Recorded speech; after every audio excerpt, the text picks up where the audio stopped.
Oh, hello. Oh, fingers crossed. Stream decides it wants to work. Oh, there we go. Is it doing its thing? You're working? Doing its thing? Oh, there we go. Yeah, it is. Yeah, perfect. Perfecto. Right. Let me just.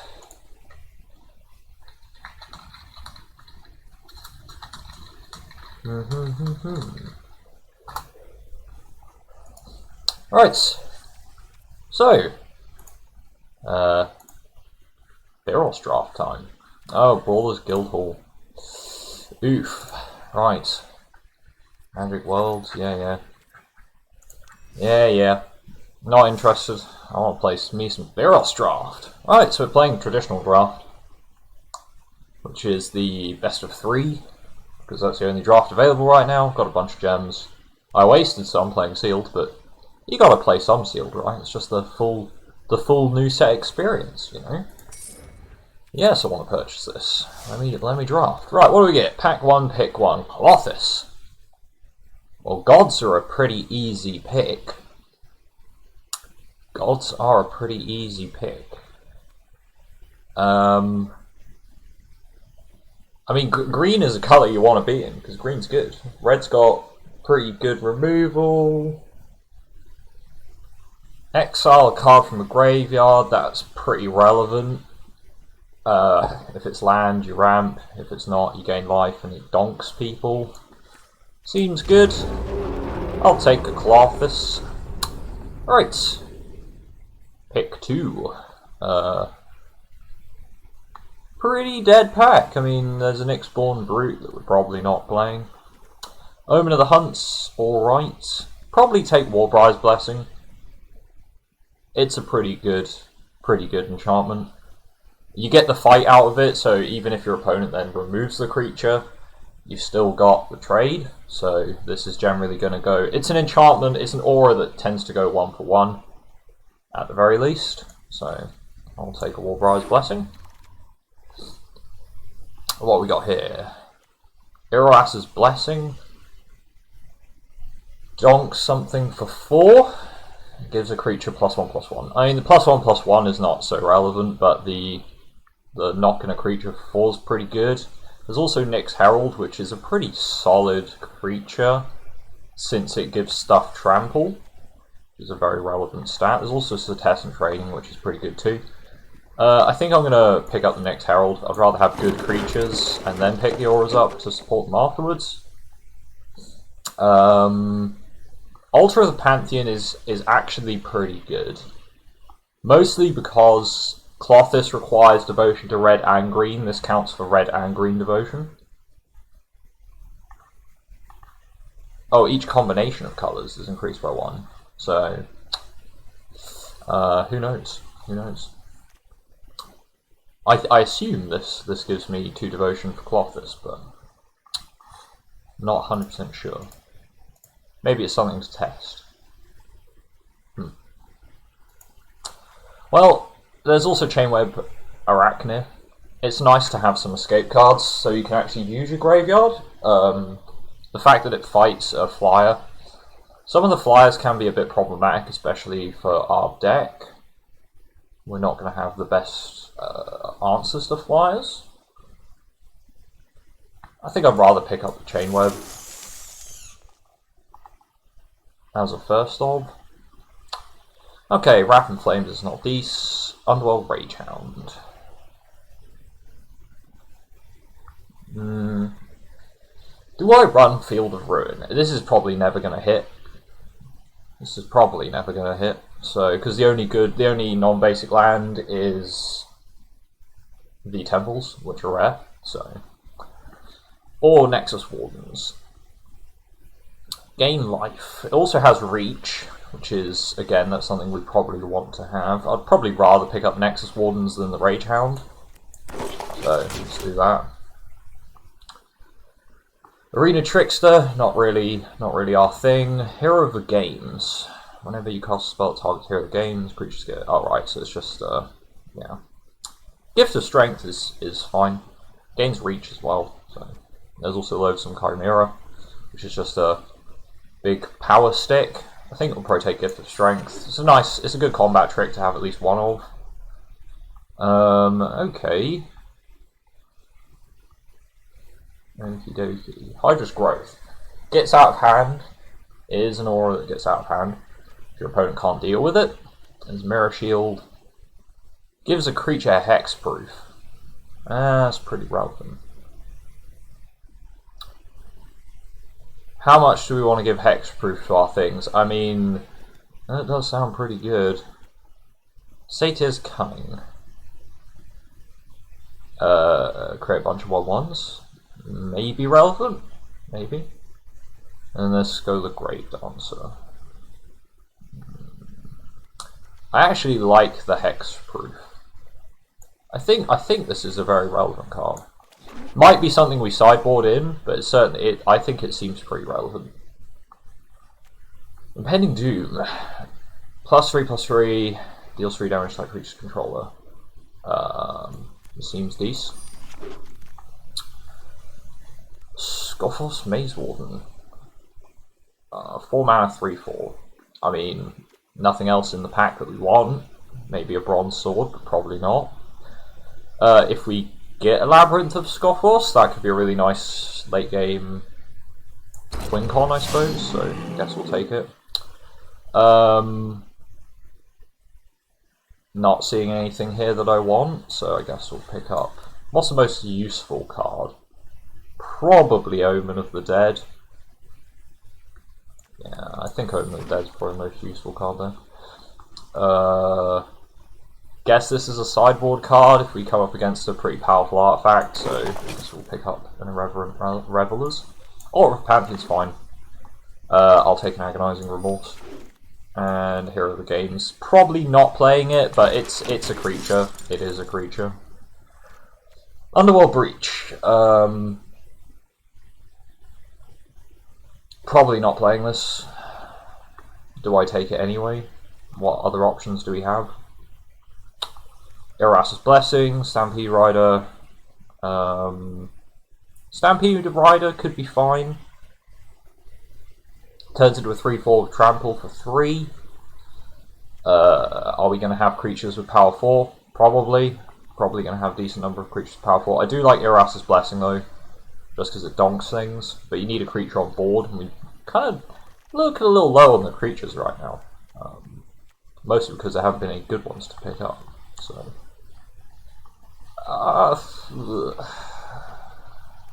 This also isn't an enchantment if we end up getting some more Constellation kind of stuff going. There is some decent Constellation things in the set. Probably actually pop the music on. Let's pop that. Probably not going to be too loud. Right. I'll take Stampede Rider. Storm Herald. Okie dokie. Right, this pack's pretty good for us, so it's kind of sad we've got to just pick one card, but don't want Inspiral, so hopefully we don't. That's not our only option. Cetessan Petitioner is pretty. It's fine. It's fine. Good to turn Clothis on. Careless Celebrant is solid, since it shocks something, so it trades as a 4. Storm Herald. Right, so just to go over Storm Herald and the block of text that this red card has, it's 3/2 with haste for 3. When he ETBs, return any number of aura cards from your graveyard to the battlefield attached to creatures you control. Exile those auras at the beginning of your next end step. If those auras would leave the battlefield, exile them instead. So it can be a nice card to either push for the win or just to get a massive load of value, just all in one. The auras we have access to, Impending Doom, is a lot better with Storm Herald. Warbriar's Blessing is good with Storm Herald as well. If we can get some more fight auras, or we get Cetessan Training. The Cetessan Training is a common. That will give us Trample. Makes it a nice finisher. Erasa's Blessing as well is very good with Storm Herald, so I think it's definitely something we pick up. Otherwise, he's just a 3 mana 3/2 haste. It's not the worst thing in the world. What do we have here? Bunch of stuff we don't really care about. Yeah, we're not too interested in. I mean, we probably want one copy of Scoffos War Leader, but the Nessian Horn Beetle is just very, very nice.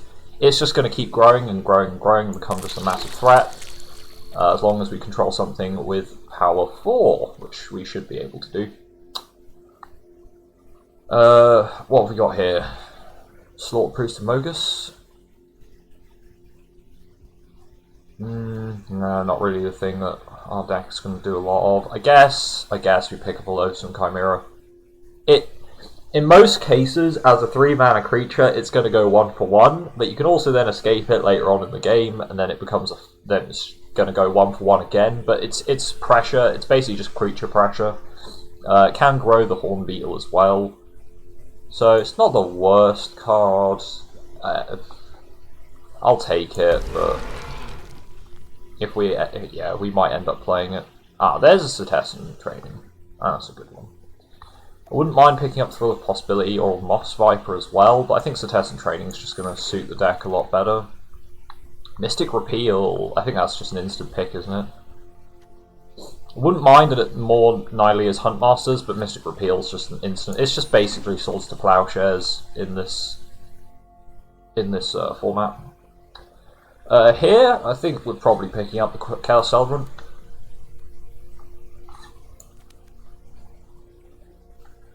I don't mind Aspect of the Manticore, but I think Chaos Celebrant's just a great creature, a great, nice, aggressive creature to have.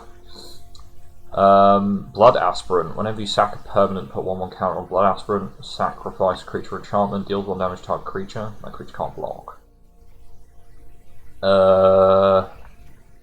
Not something we're going to be doing a lot of. There's Oread the Mountain's Blaze. It's a fine blocker, and it can loot later on in the game when we don't need the land. It's also an enchantment creature for Constellation if we get any of those, so I think I'd rather have the Oread, honestly. Iras's Blessing, we'll take that. Cetessan Petitioner Wield, that's interesting. Huh. I'll definitely take that. No questions asked there. I'll pick that up. I guess we'll take Portent of Betrayal. If we come up against other Aura decks, Portent of Betrayal gets a lot better. Do we take Unknown Shores for fixing? Well, we're not in 3 colours, so I think we'll just take another Portent and probably not play it. Thrill of Possibility is fine, I'll take that. Arena Trickster, probably not playing it, but it will go in the deck for now. Temple of Plenty. Unfortunately not our stuff. There is Destiny Spinner, however, which makes all our stuff uncounterable, and it also gives us a late game mana sink that can practically just win us the game. Everything else in the pack, not particularly excited by, so we're definitely taking the Destiny Spinner. It's just a great 2-drop. Haktos. Not so good in Sealed, because there's going to be a lot more 2, 3, and 4 mana cards that deal with it. Traveler's Amulet, Incendiary Oracle, +1/+0. It does exile things, which can be relevant. It's also fire breathing, which isn't the worst thing in the world. I'll probably take the Incendiary Oracle. Otherwise, it's just a Grizzly Bear, which is not great, but could be worse. Funnily enough, we haven't pulled any red removal, really, which is a bit sad. 1 damage to each creature in each Planeswalker. Nope. Nope. Moss Viper it is. Moss Viper's nice with Warbriar's Blessing. Definitely a good card combo to have there. Another Gift of Strength. Could also take another Hero of the Games. I think Gift of Strength is something that I'll probably be getting some good trades out of. So I'll take another Gift of Strength. Nessian Wanderer, right? That's a good one. That's something we were looking for, something like this. So whenever an enchantment ETBs, look at the top 3 cards of your library. You can reveal a land from among them and put it into your hand. There's Omen of the Forge as well, which is also very, very good. But this is going to let us hit our land drops consistently and filter our deck out, which is nice. So I think this is definitely something. It's also not a bad card to start putting auras on top of, because it will also get the constellation triggers, and it's a 1/3, so you just pump it with lots of power auras, and it can swing pretty carelessly, which is nice. So I think we'd probably take the Nessian Wanderer. If we find more Omen, these, pick 5, or one of these might wheel, one of these bottom cards here, because, yeah, those are what we want. Underworld Ragehound or Hydra's Growth? Do we have a Hydra's Growth, or did I pass that up? I think I passed that up, didn't I? Yeah, I did pass it up. I'll take a Hydra's Growth. It's another card that can get out of hand if your opponent can't answer it, so that's decent. Heroes of the Revel, though. Oh, yes. I'll take Heroes of the Revel. It doesn't seem like much. It's basically 5 mana for a 5/5. That's what it is. But we also have the ability to pump our board with Heroes of the Revel, so it's a decent late game card to pick up. Another Nessian Hornbeetle. I mean, I don't see why not. There's also a Moss Viper, which is good. There's a Scothless War Leader, which can be very relevant as a late game card, but I think I actually prefer to just take the Hornbeetle, because they do just get out of hand. And once one Hornbeetle is a 4/4, the other one will just start growing. I will take a Ragehound, and probably am actually going to be playing that. I'll put another Agonizing Remorse in the sideboard, which we probably won't play. I'll take an Underworld Fire. Maybe we come up against a deck that has loads and loads of just 1 toughness creatures. No.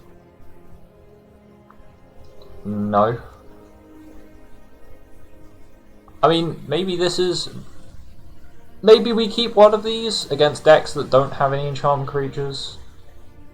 Although I suppose just having something that gives stuff flying is also decent, because we don't really have flying. I'm going to put that in the sideboard, but Omen of the Hunt, I'm quite happy to pick that up. Underworld Dreams, cool. Right, what are we cutting? I've got to cut 10 cards. Shouldn't be too difficult.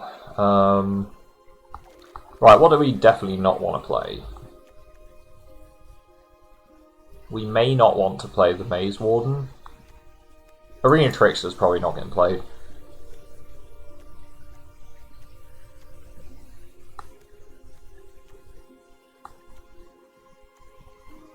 Probably not playing Hero of the Games either. Mirror Shield, I think it's probably good enough to keep in the deck.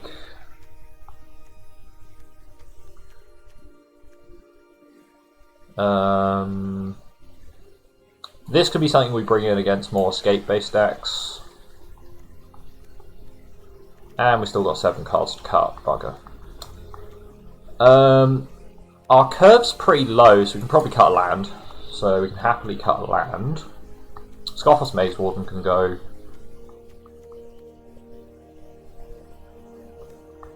Now, the only devotion card we have is Clothis, but I think the Altar's nice because it will give us the option of getting Clothis out a little bit.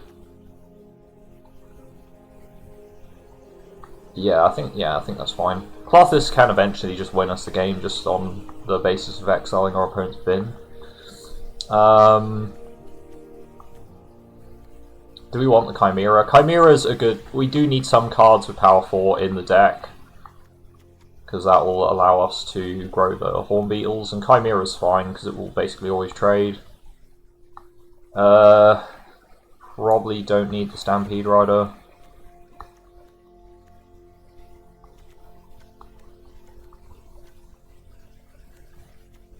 We could cut 1 Gift of Strength.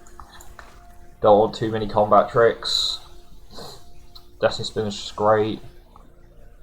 Ragehound. This is kind of a sad card because, yeah, it's kind of a sad card. Don't want it. I guess we could probably also cut the Oread as well. Although it is an enchantment creature, which makes it a little bit more relevant.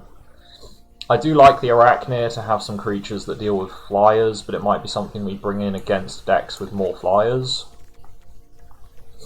And then we've got one card to cut.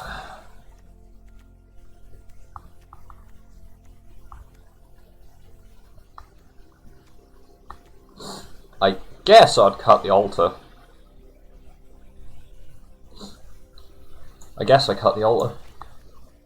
I mean, Clothis does pay for 2 of her own devotion, right?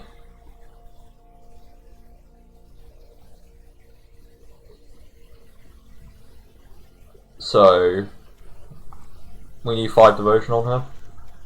And we're mostly running a bunch of permanents, so Yeah, I think we cut the Ola. Cool, so this is a...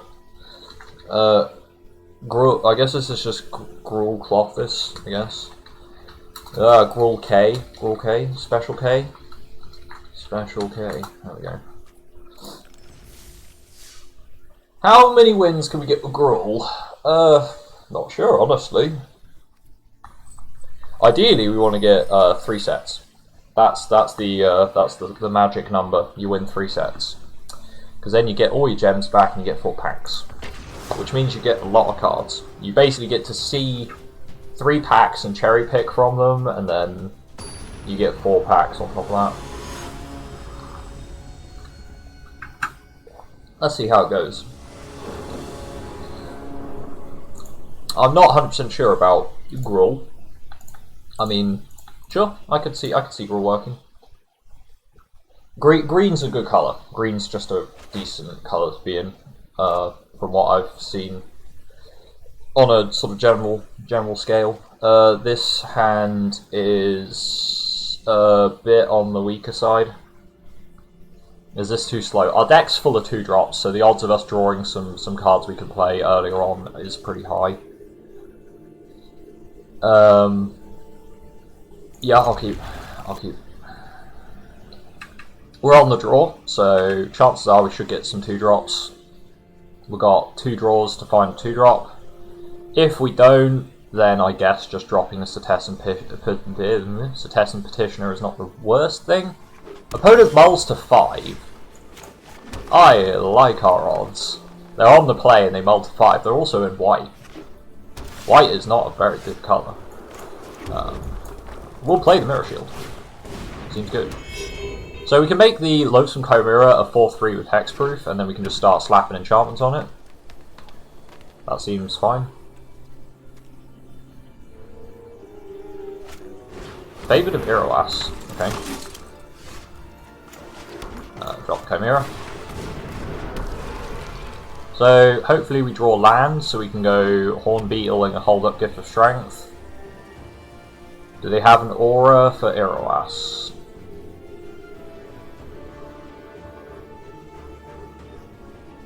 Let's see.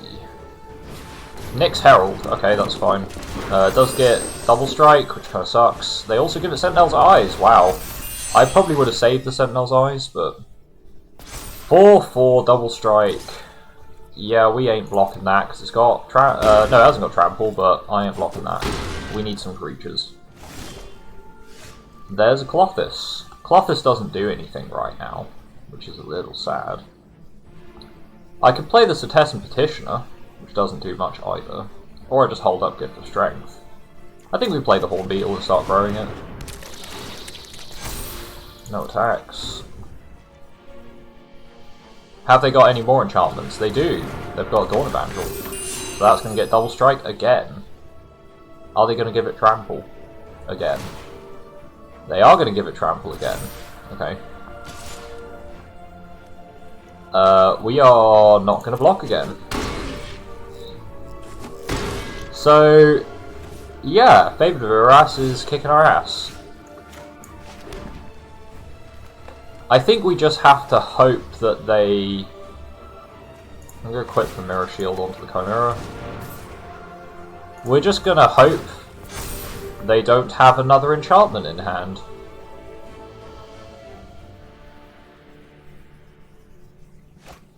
They have Cetessan Training. Cool. So, gets Double Strike, draws him a card. So, opponent just got a bit of a nut draw, really. Pious Wayfarer. Okay, that doesn't really matter. And they're going to give it +1/+1 Trample. Okie dokie. So we can trade with this. They're going to swing with everything. So... Right, so this is going to hit for quite a lot. I think I have to block... I need to kill the Nyx Herald. And I have to put... unfortunately, we're going to have to put the Beetle under it, because this is going to... One goes to face, I give it +3/+3. Wait, do we die anyway?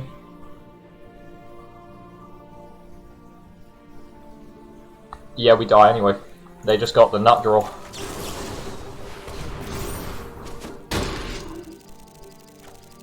Because now they're going to go 3 for 5 and kill us. So, wow. Okie dokie. Yeah, I was just hoping they didn't have an enchantment, but it turns out, even though they mulled to 5, they got the exact hand they needed. So, there you go. Sometimes that happens. How are we going to deal with that?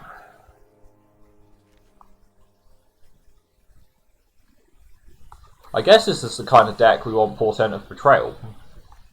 Right? Do we want another Kel Celebrant? Do we want another Kel Celebrant? They're probably not running removal, so we can probably get rid of the Mirror Shield. Impending Doom seems a bit too aggressive.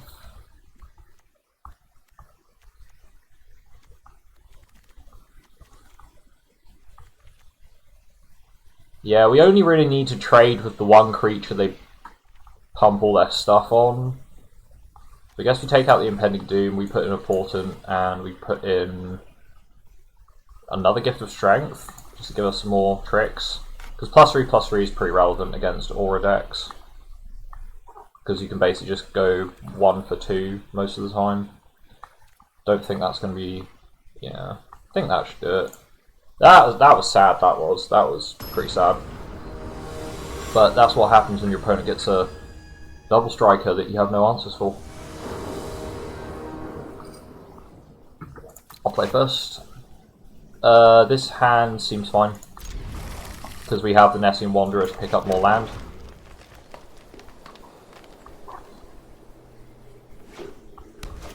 White, Pious Wayfarer, cool. Target creature gets +1/+1.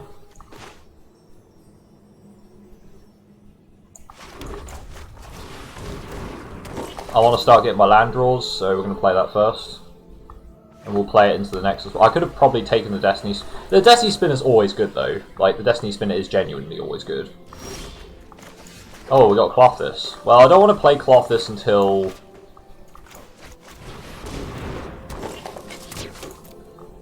I smell a Karametra's Blessing in our future.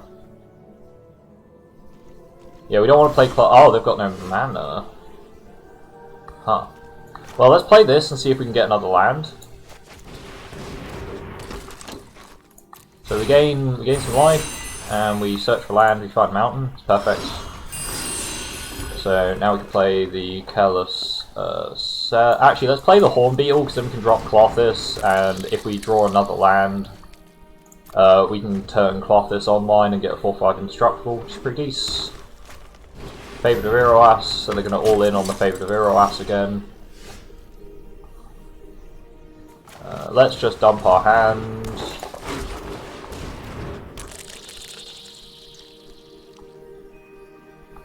No attacks. So now they're going to start putting stuff on Favourite of Iroas. But if they want to try to race what we have on board... Clothis can also pad our life total as well, so... yeah, Sentinel's Eyes, there it goes. That's now a 3/3 double striker, and gets +1/+1.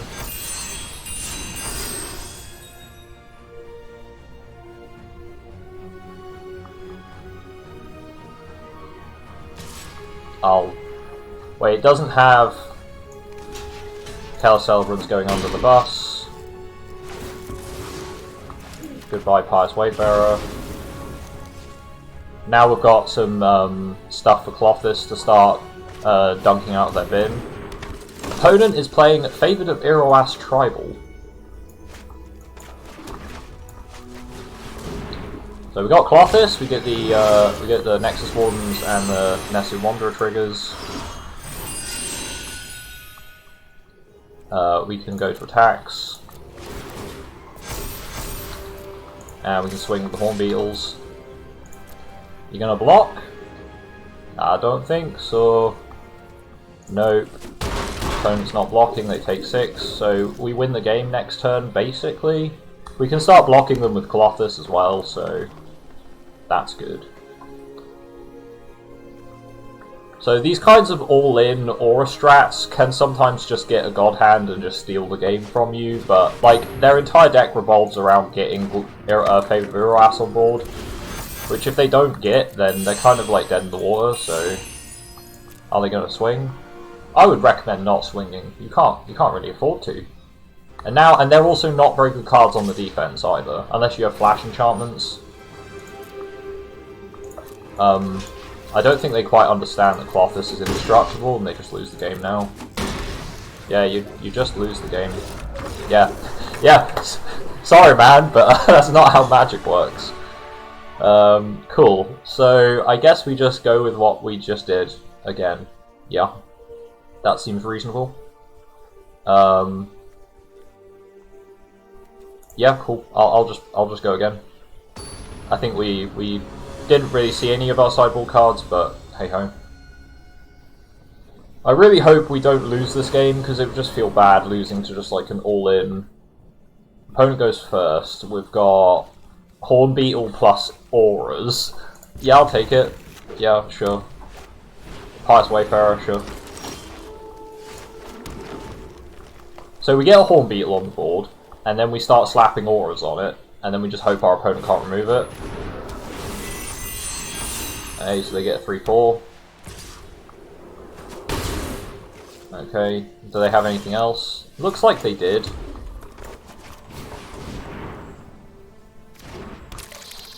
Might be like a Karametra's Blessing or something. That's what I'd expect. Another Sentinel's Eyes, okay. That's a scary card. No blocks. Ouch. This hurts a lot. Hydra's Growth on the Hornbeetle.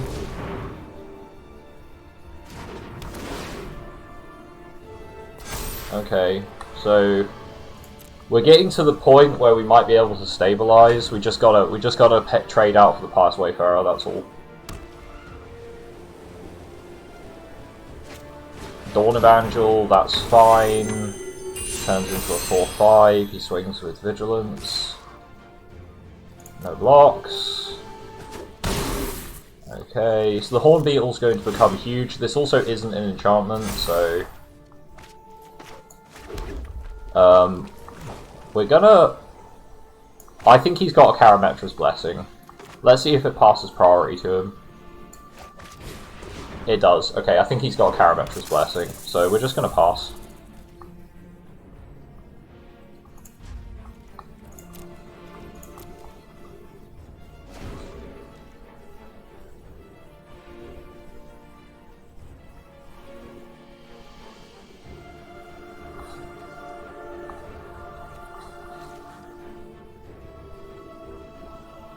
Now, he can always just use his Sentinel's Eyes to...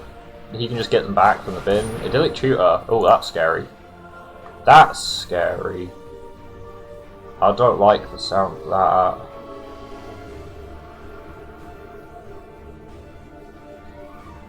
that. Idyllic Tutor, search your library for a god, reveal it, put it into your hand. Yeah, search your library for a god, yeah. I know how Theros works. Okay, so he's going to get Nylea, but he hasn't got any devotion for her, so that's good. Okay. I kind of don't want to play Nexus Wardens.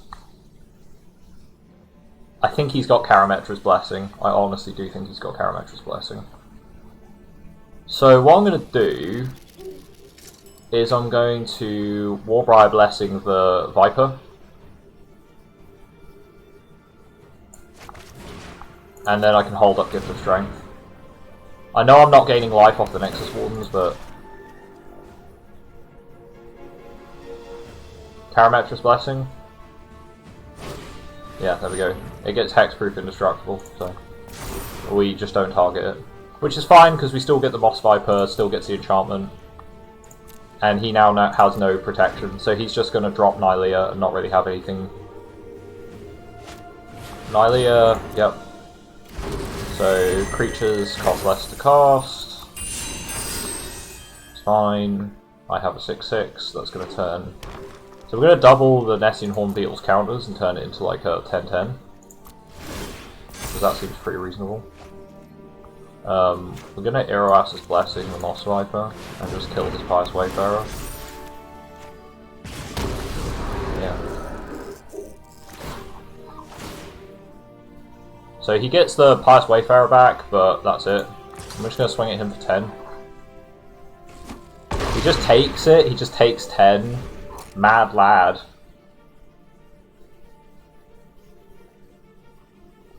I will quite happily, like, I can Portent of Betrayal to basically just steal whatever he just starts slapping all of his enchantments on, so... Mixborn Courser. That's white devotion, sir, that's not green devotion. You can't swing.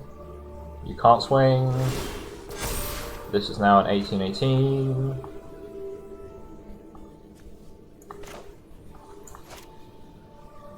So, yeah, okay, I'm going to play Nesting Wanderer. And then we're going to swing with our 1818. Something has to go under the bus. Donk. And turn. So he loses a creature every turn, which is good. And he's gonna find it very difficult to keep up. The Dawn Evangel is going to be a bit of a problem, but what can you do? If he kills any of my creatures, we can Storm Herald to get the auras back, so we can get Eras's. So he's going to Sentinel's Eyes the Dawn Evangel, and put another +1/+1 on it. He's going to do it again. He's going to play land. He's going to play Glory Bearers. Okay. I mean, this still dies to the Moss Viper, right? So, like, he can't really swing. Wait, he's actually swinging. Sir, I have Death Touch. Sir, what are you doing? So that dies. Sir? Sir?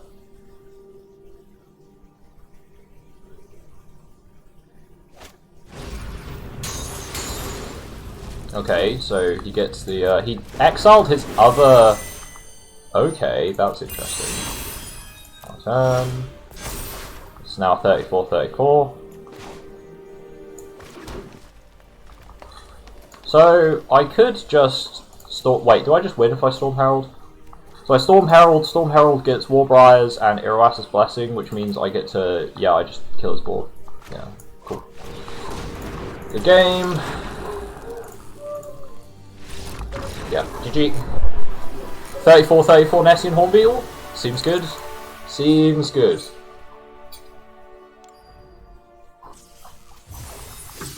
Hydra's Blessing, good sirs. And that is why we have Hexproof Shield.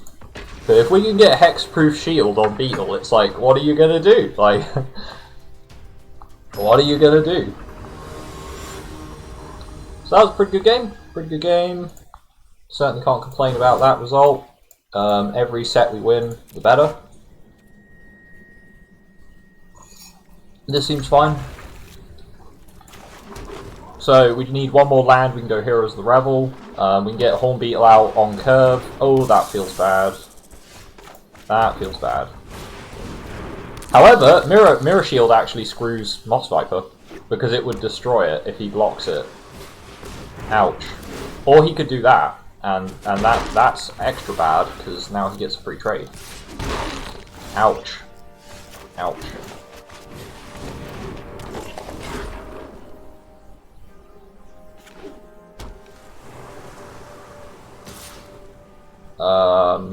No blocks. Okay, I think he's holding up a counter spell. You gonna count on the Mirror Shield?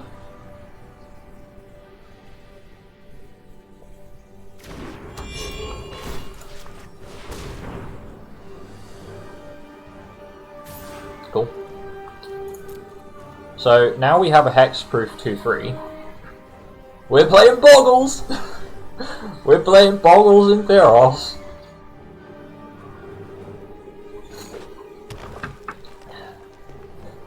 And Death Touch doesn't work.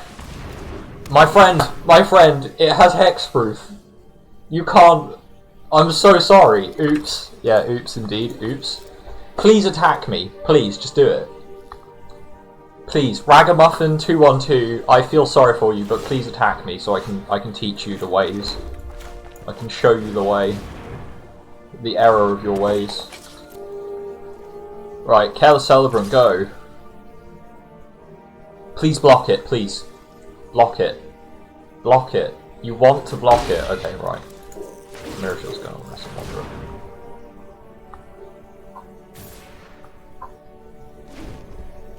Okay. So opponent's playing a lot of fight cards, which is fair enough.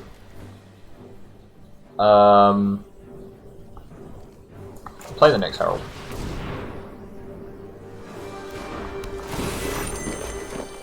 Find some land. We don't find any land. That's fine. Cool. Right. Get in there, Nessian Wanderer.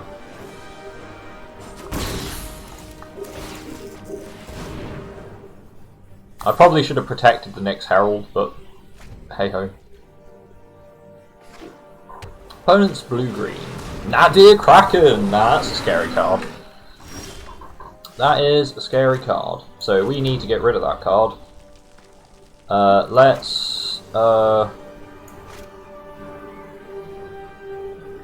Right, what we're going to do is we're going to put the shield on the next Herald, so it can't be targeted by his spells. We're going to go to combat, give the next Herald a buff.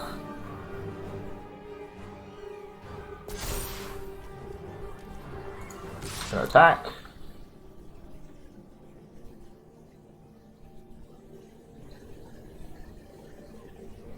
What's he got? He's going to flash draw some cards. I think he's probably got flash draw cards. And this does that doesn't really work, so we're going to put this back on the Nessian Wanderer. This is going to be a problem if we can't deal with it.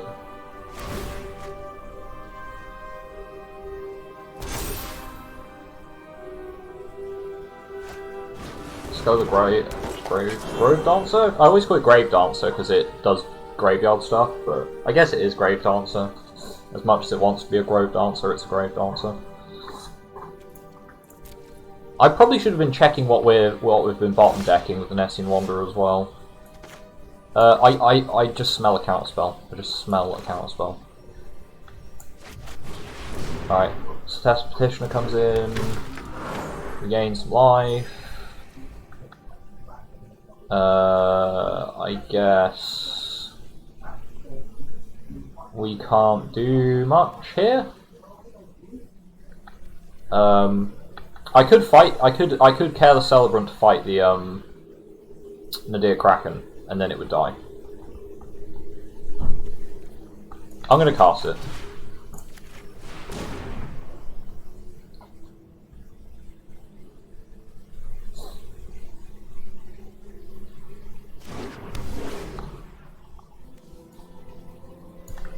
Okay, let's find a land first. Right. I guess we target the... If we target the Kraken, right, this dies and then we can kill the Kraken. But I'm worried, I'm really worried that he's just got like flash draw cards. Starlit Mantle, okay, that's fine. That's fine, that's not too bad. Wait, nope, okay, so our bottom cards are all lands, so we're going to just draw lands in a row, which is kind of sad. Starlit Mantle, okay. No attacks. No attacks. I was worried that would happen. So now they're just going to get a Kraken that's going to keep getting more and more tentacles, and that's kind of scary. Nexus Wardens, okay. So they are playing off of the Nadir Kraken late game, I suppose. It's okay. We can stall. We can stall. Set Heroes of the Revel. Get a 1/1 creature. So put a +1/+1 on him. No attacks. So what saves us here? I guess Clothis or a Nessian Hornbeetle. Both of those would eventually get big enough that the Nadir Kraken doesn't do anything. He can't swing at us. Okay, well, this is what the Oriad is good for, because we can now ditch our extra lands. So we can filter our lands out with the Nessian Wanderer, and then we can just ditch them, so that's good.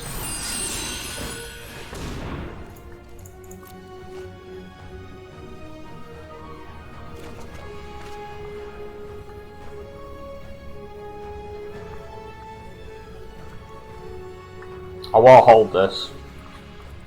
I really want to hold this when we get a beetle.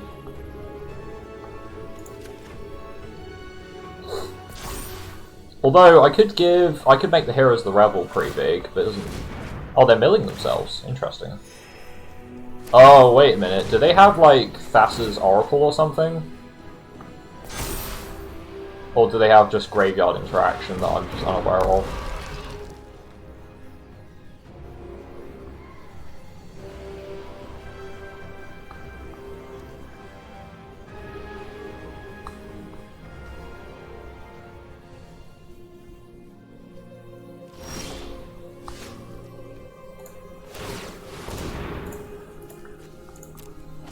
Well, let's see. I think they're holding up like Whirlwind Denial or something like that, so...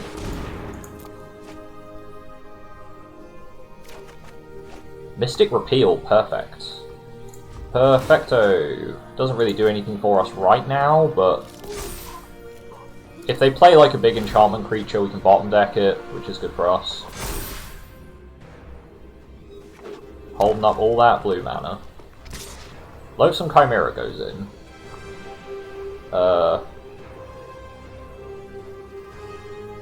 So I can kill the Grave Dancer.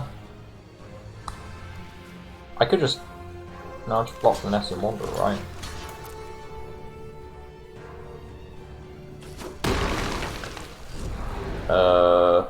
Sir? Are they gonna just escape this? Fairy's Bound Brawler, that's a bad one to mill. That's not a good card to mill. You don't want to mill that. So they're holding up Counterspell is what they're doing. They're definitely holding up Counterspell.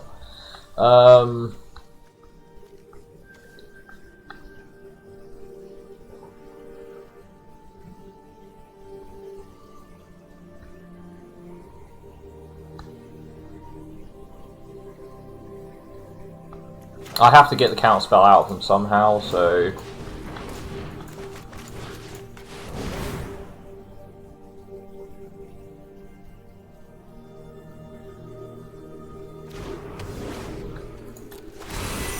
we could just go in for like a boatload of damage, right?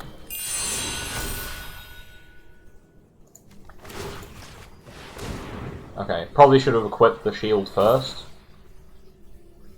Nice. Do we just go in for a boatload of damage? I don't think we do. I think that's a mistake. Because if I cast the Cetessan Training targeting Heroes of the Revel, then it pumps the board again. And we get a pretty hefty swing. Moss Viper's going to get a free trade. Nadir Kraken's going to get a free trade. Do they care about the rest? Not really. No, I can't. I can't do that. So Heroes of the Revel is eventually going to get way out of hand, and they can't actually deal with it. Oh, that's a problem. That's a problem because now they get flyers. Now their dudes can fly. They still have to be able to play enchantments, but that's going to be not good. Let's try and draw an answer, which we don't have. Let's try and draw an answer. Okie dokie. Well, it's going to take them a couple of swings to kill us with the Nadir Kraken, so at least we've got that going for us. They mill themselves. At least we get to see more of their deck, right? That's a plus.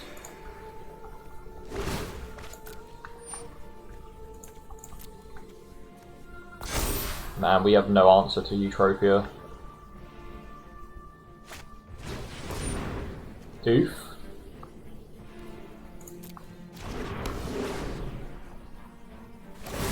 Uh-oh.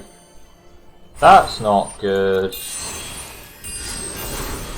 That's a really big boy, and he can fly. We can't block him.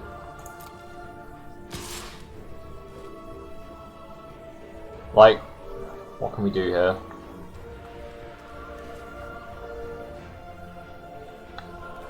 We can't really do anything here. I guess... No, this is... That's just basically, that's just hitting us. That is just hitting us. What's the play? We have to get rid of Eutropia.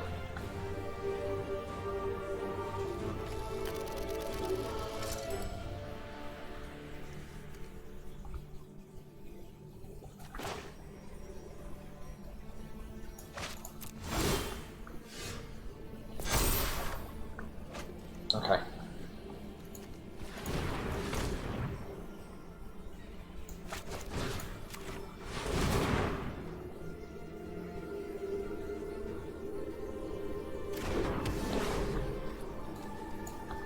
Try to get rid of land first, because I know I've got mostly gas on the bottom of the deck, so... Hello, some Chimera.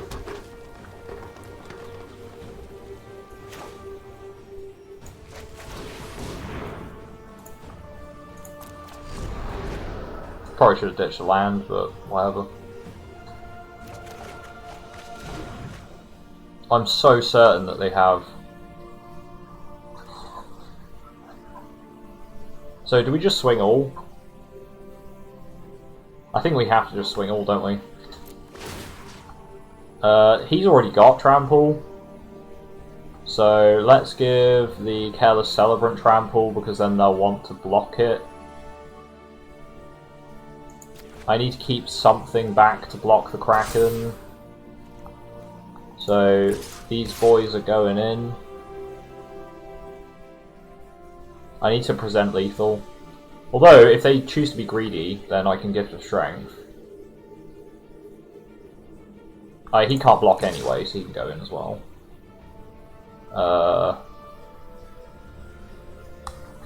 Yeah.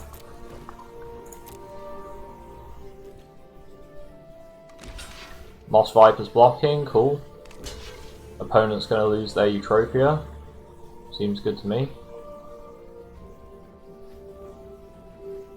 Yeah, if you block the Careless Celebrant, you lose Eutropia. Okay, they're putting a bunch of tentacles under it. Cool.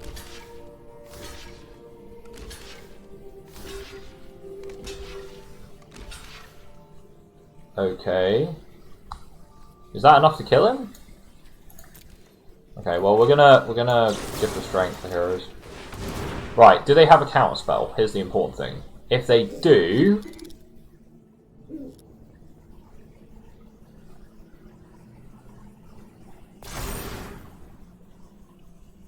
okay.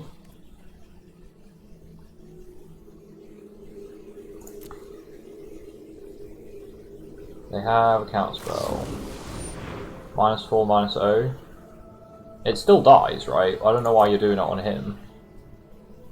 Why are you doing it on him? That doesn't make sense.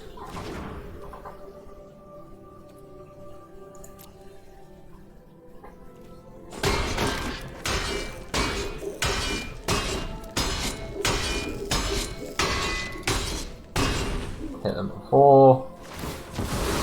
This dies and kills Eutropia. Starlit Mantle.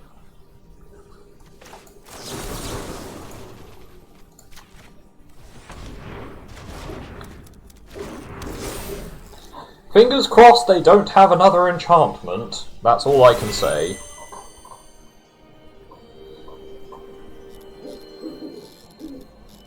Yeah, we just have to fingers crossed they don't have an enchantment.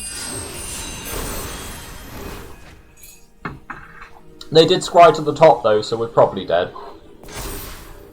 No enchantment, one time. That's not an enchantment. Oh, they don't have it. They don't have it. Oops. Did they go to attacks before playing an enchantment?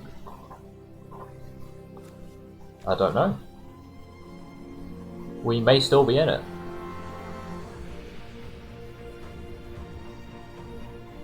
They may just swing all. Thinking. Yeah, I can see you're thinking. I can see that.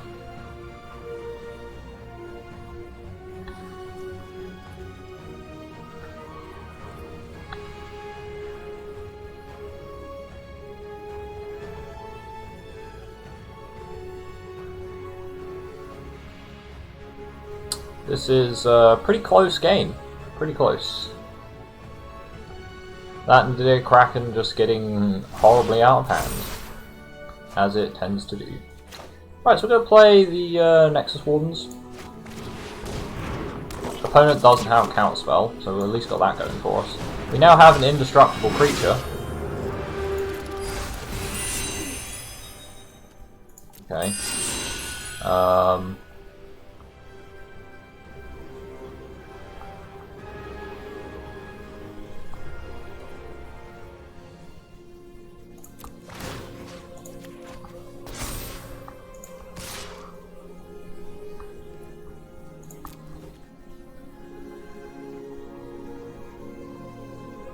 So he can either trade the Kraken and some other stuff. Is this an end step? Beginning of your pre-combat main phase. Okay. Okay, so he lost his life gain. So it's just literally down to top decks now.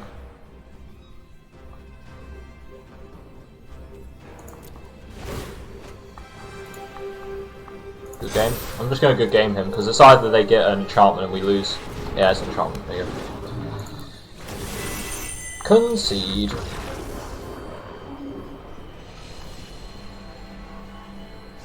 So, yep, that was unfortunate. Unfortunate. Right, so we want to run Fortunate Betrayal. We probably also want another Gift of Strength. I might end up just running those cards as just that's what we're running.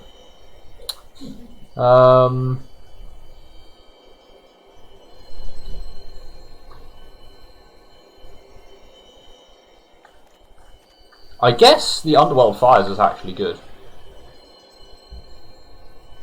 If they start going off with the Nadir Kraken, although we kind of, if we get into a spot where they're going off with Nadir Kraken, we basically just lose. So.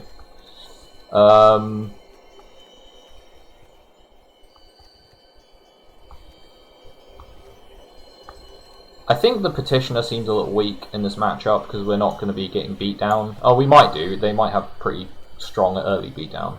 So.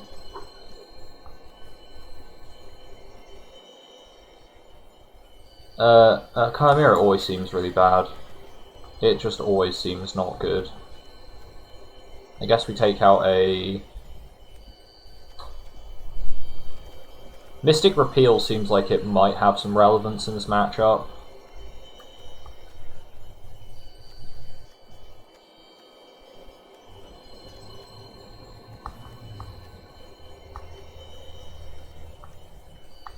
No, I'm going to take the Petitioner out.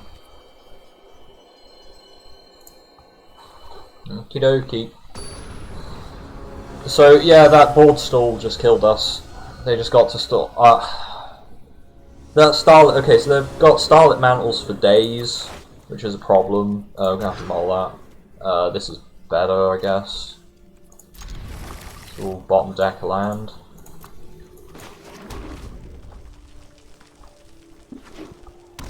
Okay, so they don't get to open up with the Sneck Warbriar Blessing combo, which is really good. I mean, we're just gonna go all in, right? We're just going all in. Swing. Because if they kill it, we can just Storm Herald, and then, yeah. Loathsome Chimera. Do we just Impending Doom? Are we gonna just go that hard? Or do we Warbriars first? I think we Warbriars first. Fight. Yeah, that's right. We're gonna all in one creature. Just win the game nice and quick. What have they got? I need like Cetessan Training off the top. Cetessan Training off the top would be ideal. They could like bounce the Hydra's Growth, I guess. Illyrios Enraptured. He is enraptured, sir.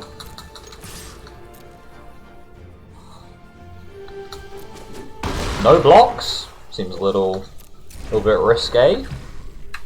I mean, I could have had a pretty instant win kind of dealio going on there. Pass to attackers. Swing for 3. That seems. Well, they must have an answer to the Celebrant then, right? Let's go the Grove Dancer.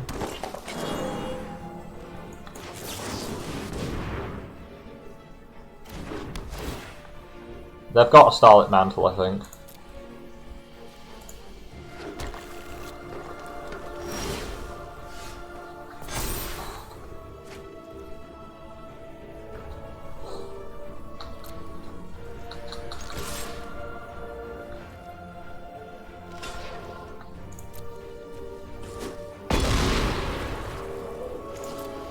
I'm quite happy to just kill one of his creatures every turn. Until he taps out. And once he's tapped out, then I can use Iras's Blessing and get rid of his blockers. For example, in this situation, yeah, so it's GG. I don't know what they're playing at, but this is not how you play Magic. Like, oh, I could just pull Cetessan Training, give it Trample, Nexus Warden, give it Trample, Iras's Blessing, fucking donk their creature for 4. Oh no, you're dead. Yeah, good game. Yeah, opponent massively just. Maybe they just have no answer to it. I guess they just don't have an answer to the Hydra growth. Sure. Maybe we just play really aggressively. Just take out, like... Heroes was actually quite good when we started sticking all the auras on it in, like, one go. But maybe we take out Heroes and stick in Ragehound. And then just start going face. Like, is that what we're doing? That seems to be a good idea. Yeah, sure, we'll do it. Do it! They don't!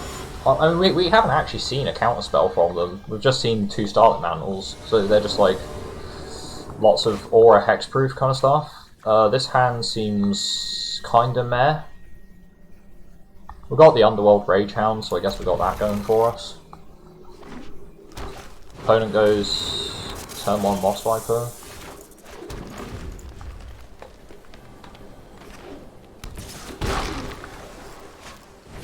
Turn 2 Elysian Caryatid. Turn 3 really scary.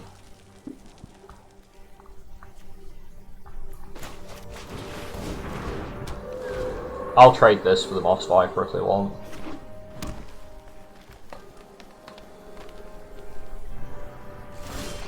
Nope. Counterspell incoming? No. Swing for 1. Take it. Not really the aggressive opener I was hoping for. Shoal Kraken, what does that do? May draw a card if you do discard a card. Okie dokie.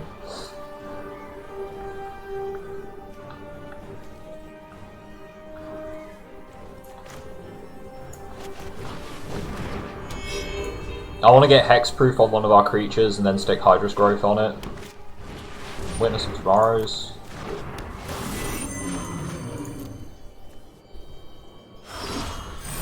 They haven't got much blue mana, that's good.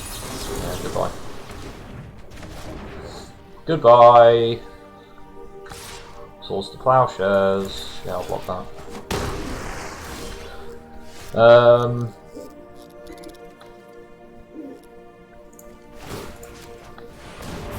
I have a 1/6 hexproof. I have a Durdle Turtle. We got Durdle Turtle, boys, and it even gives us life.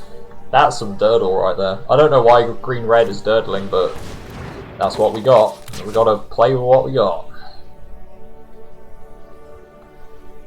So we're gonna just, yeah, we're just gonna hide this growth first.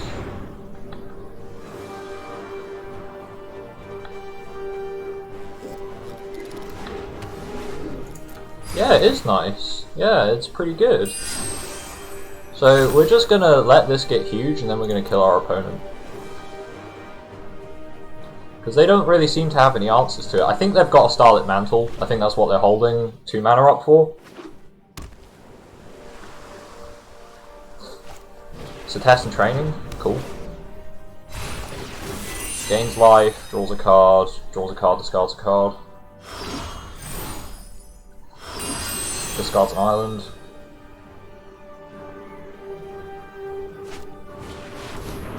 Buries Band Brawler, so that fights the Oread. Cool. They swing. I take 1. Cool, that's a cloth this. I think we're gonna just play the Underworld Ragehound and the Chaos Celebrant. So we have blockers. We have irritating blockers. So I can double block anything on their board with the Ragehound and the Celebrant. I can also then ping off one of their creatures. Though I assume they have a Starlit Mantle they're holding, so I will block assuming they're going to play a Starlit Mantle to protect something.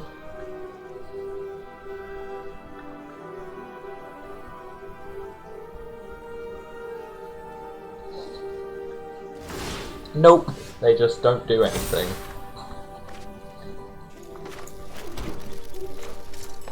Big Mama Clothis? Mama Clothis? Yeah, that's right. That's right, sir. You're gonna get shocked to death. I have to attack the Ragehound, so that's what we're doing. Nice. You got a counterspell? Starlit Mantle doesn't do it. Gotta be a counterspell. Nice, yeah, it's nice. Yeah, it's pretty good. Shellcracken dies. I mean, so does the Hound, but we got rid of their card draw, so... And we can always just bring back the Hound. I can also exile, I can start exiling these things from their bin, so that's good. Oh, Destiny Spinner, perfect. Yeah, goodbye, Shellcracken. Yeah, no thanks. It hurts their ability to escape their stuff as well, so that's nice. Right, can we start swinging with the Nexus Wardens? We can wait one more turn. We can wait one more turn. Then they just have to chump block every turn. Because this Death Touch does nothing to this, so... if they mill themselves, that's good for us, actually. Thrill of Possibility and Hornet Trail. Nice.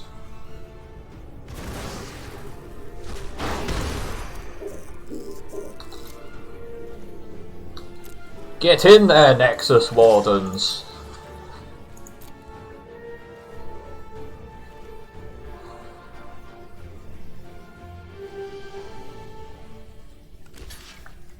You may wish to block my creature. It's quite scary.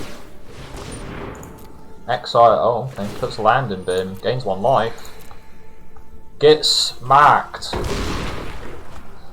All I need to do is draw. All I gotta do is draw that really nice Oh wait, so I get 1, 2, 3, I get a 3/3. Okay. Eutropia's kinda scary. Because they can start hitting us in... Actually no, this has got reach. Ha ha! I know some people are going to say that the previous game I could have held on for 1 more turn by blocking the Nadir Kraken with my Reach dude, but they would have just blocked up my Trample guy afterwards, so yeah, that was a understood situation. Oh boy, it's a 33, 33, 38. You get exiled. That's a rather large Nexus Wardens. Get in there! Smash their tits off.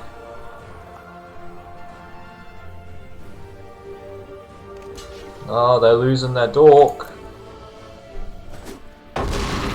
Oh, dearie me. So, we've now got Gift of Strength we can hold up. We can also hold up Thrill of Possibility. I think I might Thrill the Portent out, because I think it's very unlikely they're gonna do anything particularly. Yeah, I'm gonna Thrill the Portent out. You gonna let me draw cards? Oh, Storm Herald. That's pretty good. This creature is getting quite large.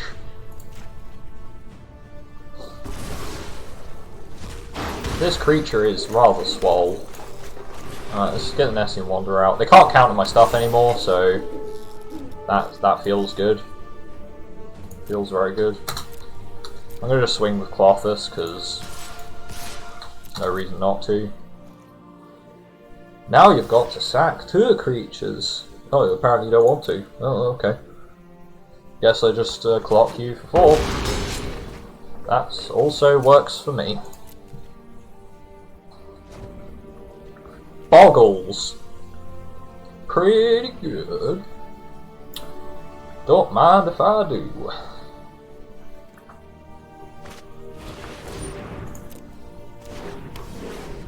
Oh no, the Moss Viper's gonna fight something. He's gonna fight my Destiny Spinner.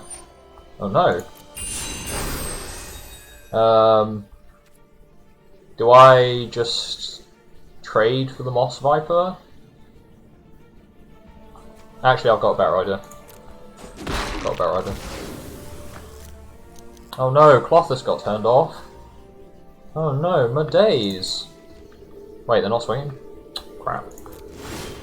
What I was going to do is, he was going to swing with a Fairies Band Brawler, that's what I was assuming. And then I was going to Gift of Strength the Cruel Celebrant, because it gives it reach, block it, trade, and then ping off the Viper. But unfortunately that didn't happen. So instead, we just drew Setessan Training, and now we get to trample them for 130 damage. Yeah, that's a good game, sir. You got a thoroughly wrecked. Good game. Thoroughly wrecked. So we're going to swing for 130 damage. And these are counters, so even if they get rid of the Hydra's growth, it's just Gift of Strength for bad manners. That extra +3/+3. That extra +3/+3 is just very, very strong. Starlit Mantle, oh no. They just made their creature hexproof and stuff, and yeah. 123. Minus 123. Bet you don't see that in Sealed very often, or Draft. Just knock your opponent for 130. Pretty good. Cool, so we got 2 wins. Can we go all the 5 wins with it? Possibly. I need to go to the loo quickly, and my bro just got back from work, so I'm going to go say hello to him. So I'm going to be away for like 10 minutes or something, so do get yourself some refreshment, guys that are watching the the stream, enjoying the drafts, hopefully. We've already made back some of our gems, which is great. If we can get one more set, we can just keep going. I really want to be able to infinite Theros. If I can infinitely play Theros, then ooh, it's going to be good. I haven't been able to do infinite drafting since, well, technically I kind of did in War of the Spark, but not properly. It was since Allegiances. Allegiances I went infinite in the traditional draft, which was good. Lots of cards. Like some cards. Especially since I don't pay for this, so yeah, gotta get my cards somehow. Right. See you guys in 5-10 minutes. I'm gonna mute myself, yeah. And I'll see you all shortly.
Hello, hello, hello. I'm back. I'm back. So, let's see what time is. Okay, 5:30. Half of the 5. I can probably carry on till about 8, I guess. So I've got a couple hours. Let's see if we can't get this draft finished, and possibly another one. We'll see. We'll see what I've got in terms of time. Well, I've got the time. I can always do another one. Opponent is choosing who will play first. Obviously, they play first. Although when I played Allegiances, I always went second. To the surprise of many. But that's just how my decks worked. This could be a great Mystic Repeal. Nessian Hornbeetle. That is somewhat worrying. So we're going to drop the Chaos Sovereign.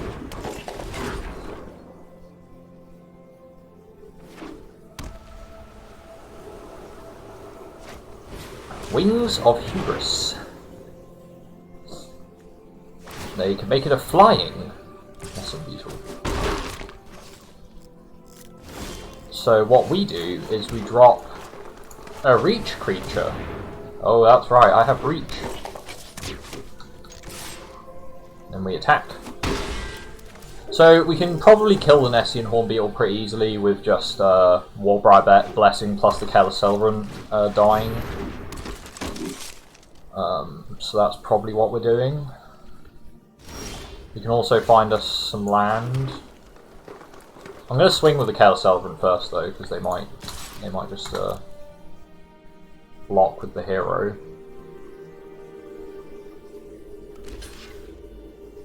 Wait, you want to do that? Are you sure about that? Sure. I'll take that. Nessian Hornbeetle's a menace, man. I'm not letting that live. Mad lad. Okay. So we only have one enchantment to filter for land, but we don't really need land. We need creatures. We need like a Colossus. That'd be decent. Bronze. Ooh, Bronze-Eyed Lion. That's scary. That's a scary card. And now it's got Indestructible. Oh no, now it doesn't have Indestructible. Ha! Now it's just a 3/4. And it's going to have flying as well. So, on the plus side, this can't actually beat through my creatures.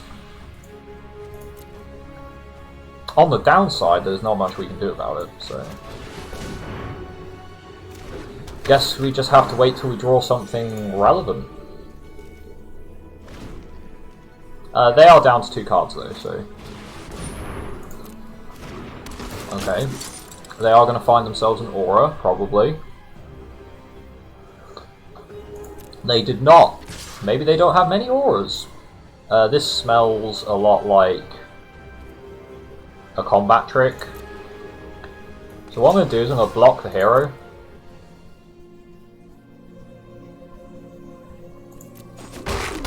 Yeah, they've got a combat trick. They have a combat trick that they don't want to play.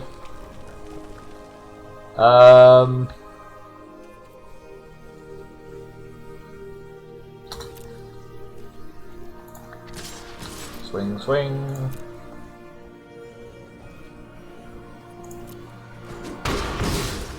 In case our opponent didn't realise, we win this race. I could Warbride's Blessing the Celebrant to kill Siona, because that might be a smart play. Seems like a smart play. Chances are, this won't actually work, but just in case it does. If that's a Blessing of Karametra, Indomitable Will. Oh boy. Oh, that's funny.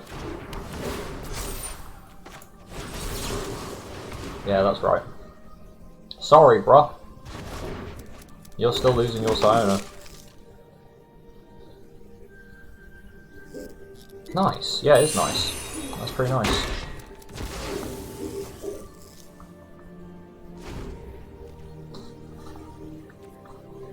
Okay, so they probably just drew land.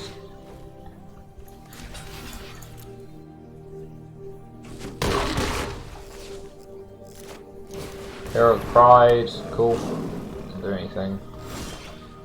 Destiny Spinner, now that's a good one. So now we can start going on the offense, really.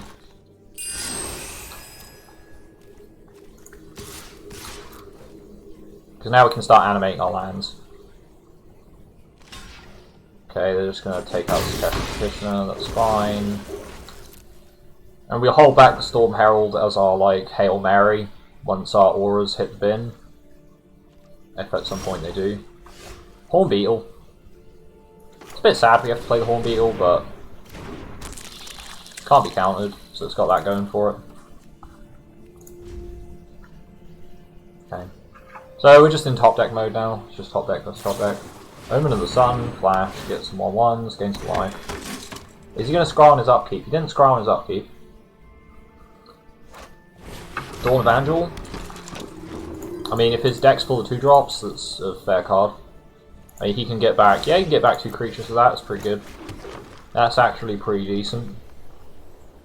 So we can only make 2/2 lands right now. So that seems kind of bad.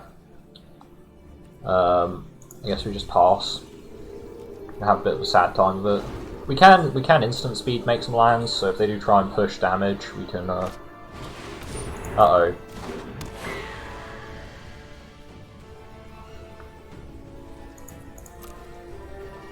They're gonna swing.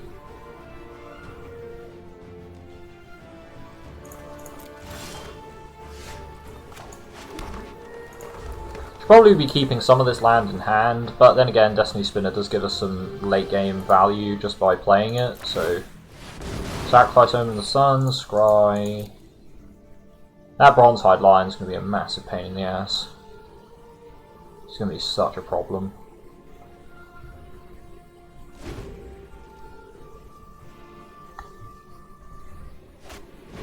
Nylea's Huntmaster, oof. Creature gets +3/+0. Interesting. That's a strange choice. Wonder why they picked that.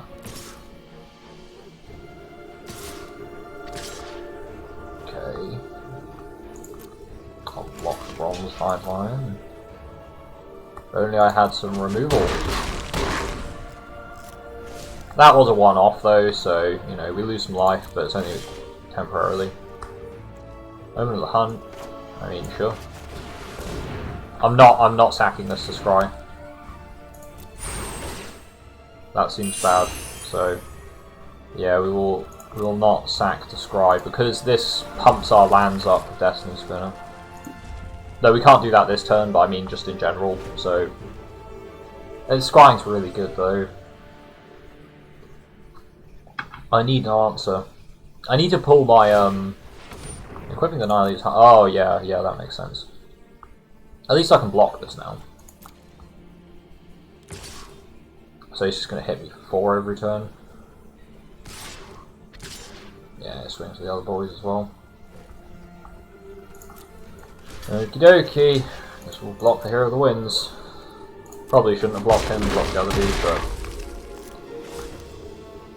yeah, we're gonna have to scry. We've got to find like Hydra's Growth or something. Nah, it's not good enough. Yeah, there's Hydra's Growth.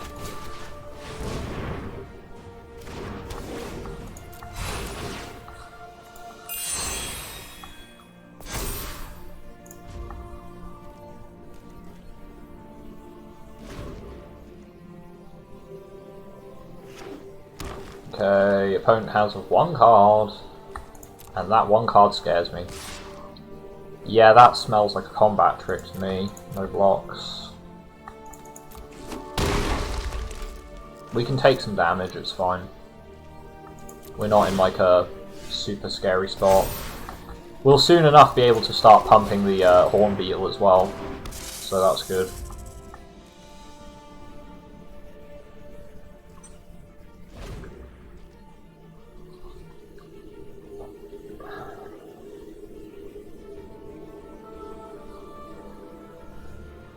So this is the last attack they can make with the Nylea's Huntmaster, probably? Or the last free attack. Okay, they're not even doing that now. Cool.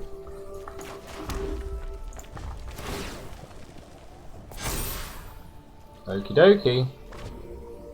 Fingers crossed. They're drawing land. That might actually just be a land in their hand, but it keeps giving them priority, so I don't think it is. Although it could be priority because of the wings of Hubrisio.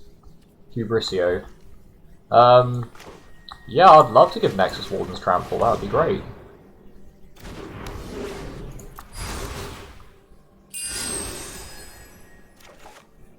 And a Nyx Herald, nice.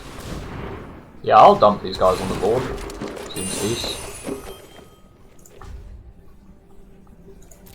So now we just need this guy to become huge, and then we kill our opponent. And they just need to not find removal, that's all. So, as soon as they find removal, we feel sad, but the second they don't, they die, so... all is well.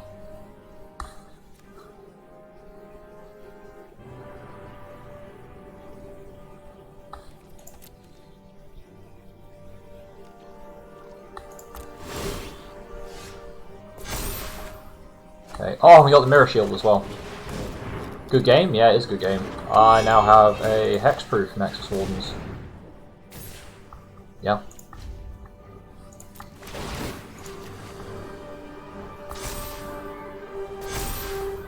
So we just need one more turn, and then we can swing for lethal, basically. So yeah, it's a good game. They can't do anything this turn then. Okie dokie. Might as well just shove an Iroas's Blessing on there as well.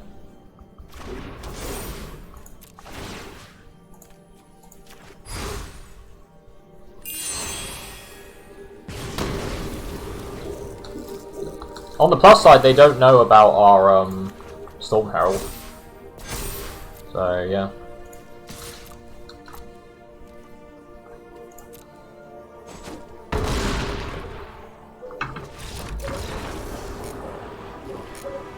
Okay, so another green-white auras deck. With quite a lot of flyers actually, so we're going to have to tech for flyers. Seems decent against Wings of Hubris. Not the best thing in the world, but it will do the trick. Chainweb, Arachnir, and the Gift of Strength. My own Wings of Hubris actually seems good too. Mirror Shield seems less relevant, though they probably have some Moss Vipers, so that will make sense to keep in there. They're not going to have counter spells, so I think we can take Destiny Spinner out. It's a good creature, but yeah. I mean, a good late game, that's good trading. Probably take out Impending Doom, because we can just... probably just remove Impending Doom from the deck, really. Lotion thingy. Is Storm Herald even good in this matchup? I'm not even sure it is. Nah, Storm Herald can just win us the game, I guess. Or, like, yeah, he can win us the game just by returning... actually, no, if I take out stuff like Impending Doom, it's a lot worse. Is worth running Portent of Betrayal?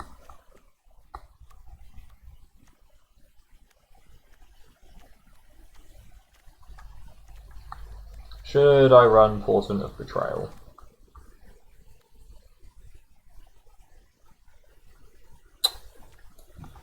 Seems reasonable. Probably take out Heroes of the Revel. They're a bit high cost and I'm not going to be using them, so for the most part. Need to keep my curve low so I can keep up with them.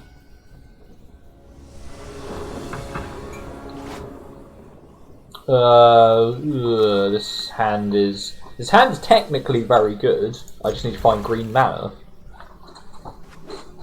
which hopefully doesn't prove too problematic. I get the Mirror Shield down, which is like golden. Transcendent Envoy. There's green mana. Let's drop the Oread first because the Horn Beetle doesn't do anything.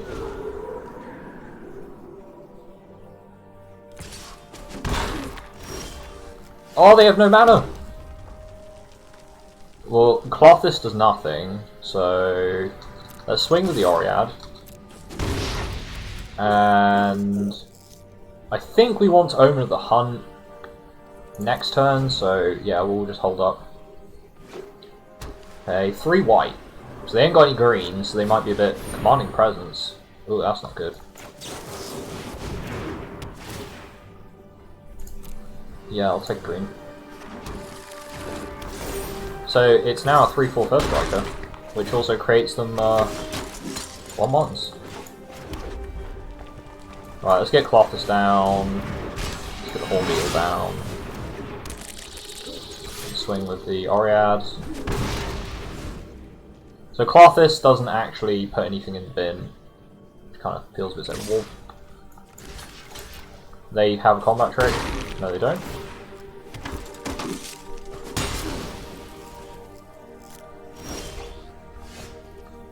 That's a good draw.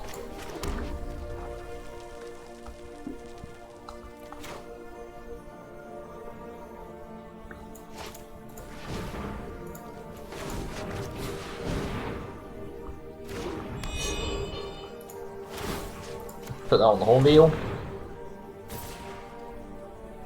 Go to combat, swing with the Oread.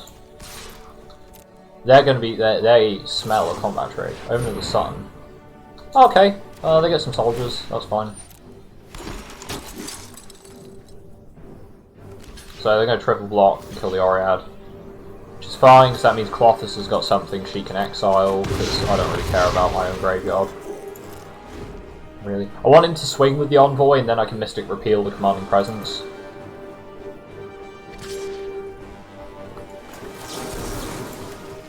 Oh, I could have just Mystic Repealed the Envoy.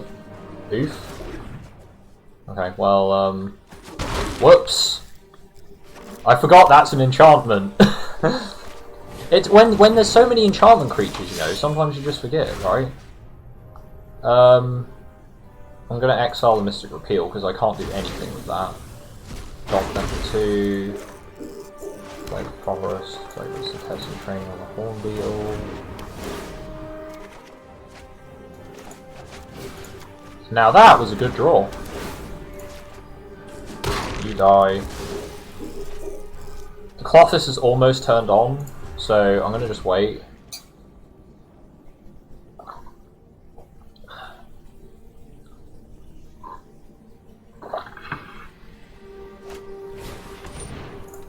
Testing Training, cool, draw a card. Oh, this looks like we're racing them. I kind of want to just crack Omen of the Hunt now, because it gives me something I can exile with Clothis as well. So another Hornbeetle is not good enough. We need something better than Hornbeetle. Not Mountain. That's not what we need. Yeah, we'll exile as Testing Champion. That seems good. We already got rid of the Oread, so we might as well just play that. Clothis is going to keep us alive, but we do need to find something better than what we currently have. Or which is basically anything. Anything would be pretty good right now. Otherwise they're hitting us for 2 every turn.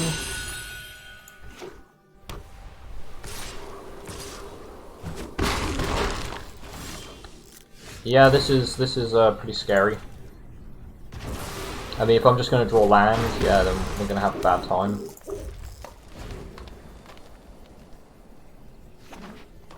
Come on, something that's not land. Nexus Wardens, please. I need Nexus Wardens.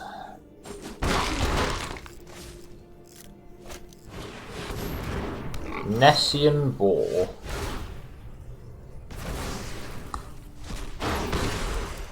Destroys target artifact. Well, they ain't got any artifacts, so unfortunately, you're just a crappy 2/2 boy.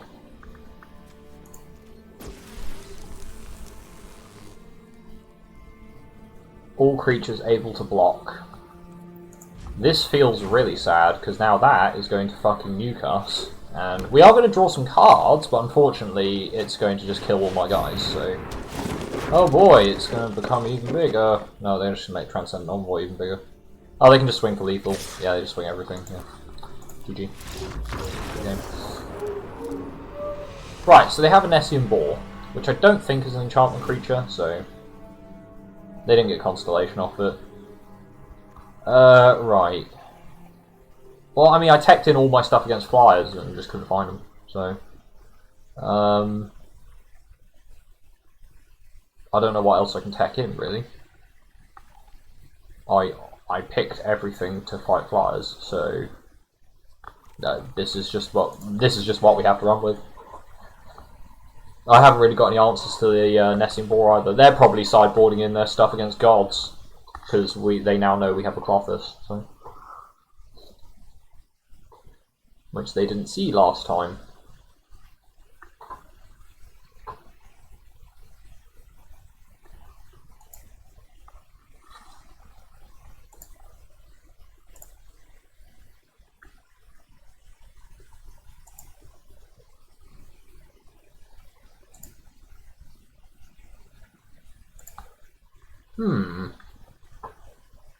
They're still sideboarding.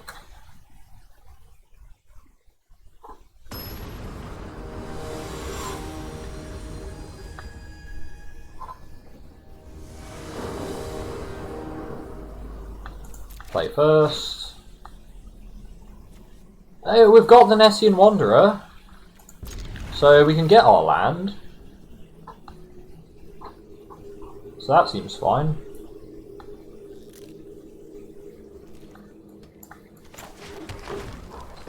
Right, we're going to have to be very careful about how we play our removal in this game, because it seems like if we play recklessly with it, we're going to get nowhere. If we can find land here, we're good. If we can't, then big oof. Big oof.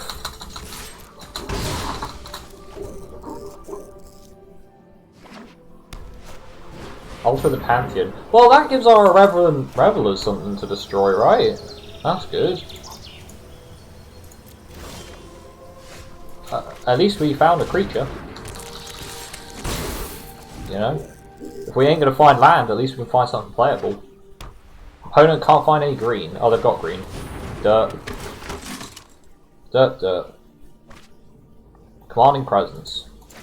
That's big. There you go,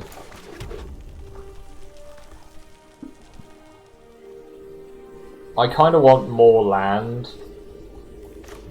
So I want to find my land. I'm gonna put this in and find land. Let's find land on top first. That's land. Yeah, that'll do. And then yes, I'd love to search for a basic land card. Love to search for that one. So if they put Commanding Presence on Transcendent Envoy, which I assume is what they'll do. Okay, now we can kill it with Iroas's Blessing, and they kind of. Oh, Sentinel's Eyes as well. Okay, guess we're not killing that with Iroas's Blessing. We could steal it. We could steal it.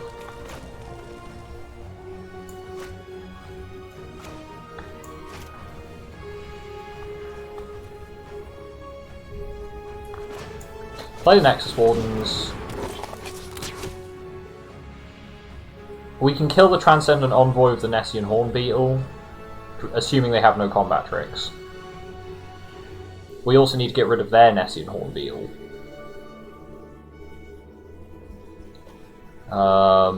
Which we could get rid of with Iroas's Blessing, so I think we're going to risk it. We're going to risk the Gift of Strength play and just hope they haven't got any more auras. They probably do, but...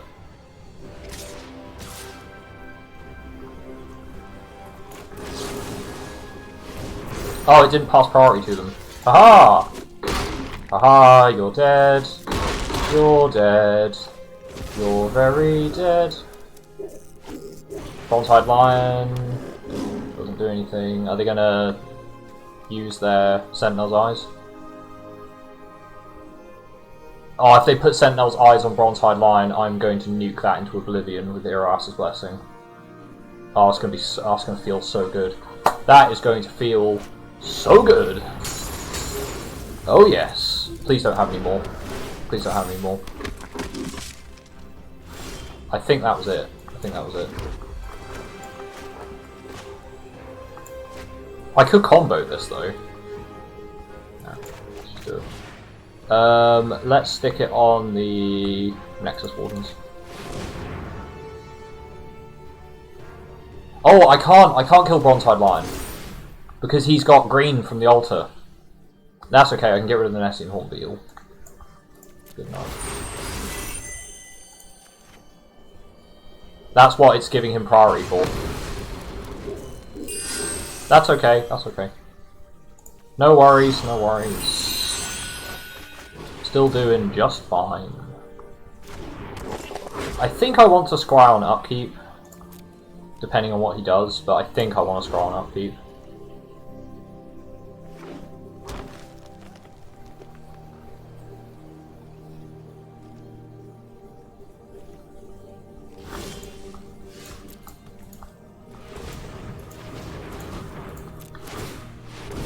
I haven't got any double red in the deck, so I don't mind tapping double red here. Mystic Repeal? Don't need the Chain Web. I do like Mystic Repeal though. It doesn't necessarily do anything right this second, but it will be very useful as just a card to have access to. And I think I want to test some training on the Horn Beetle.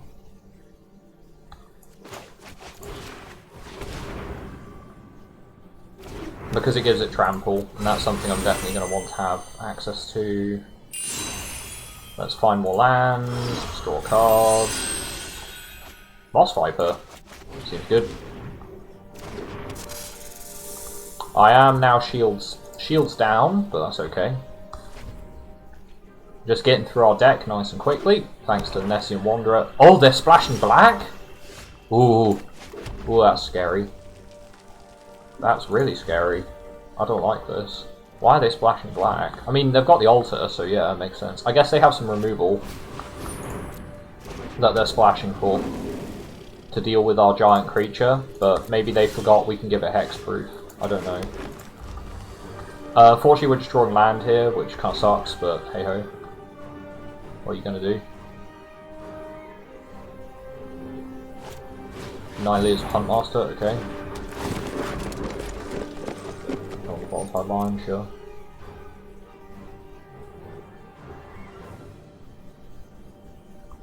I know what I'm blocking with. No, they're just not using it. And it feels bad man for them, but it feels good man for us. Swinging into the Bronze-Hide Lion is just awful, man.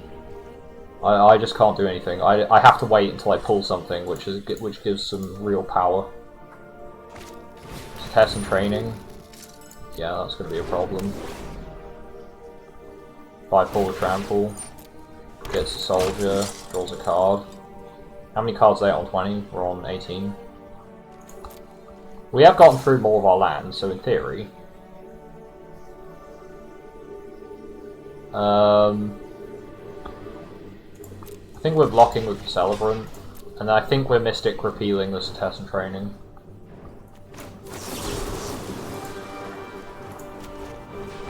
I don't want them to have trample.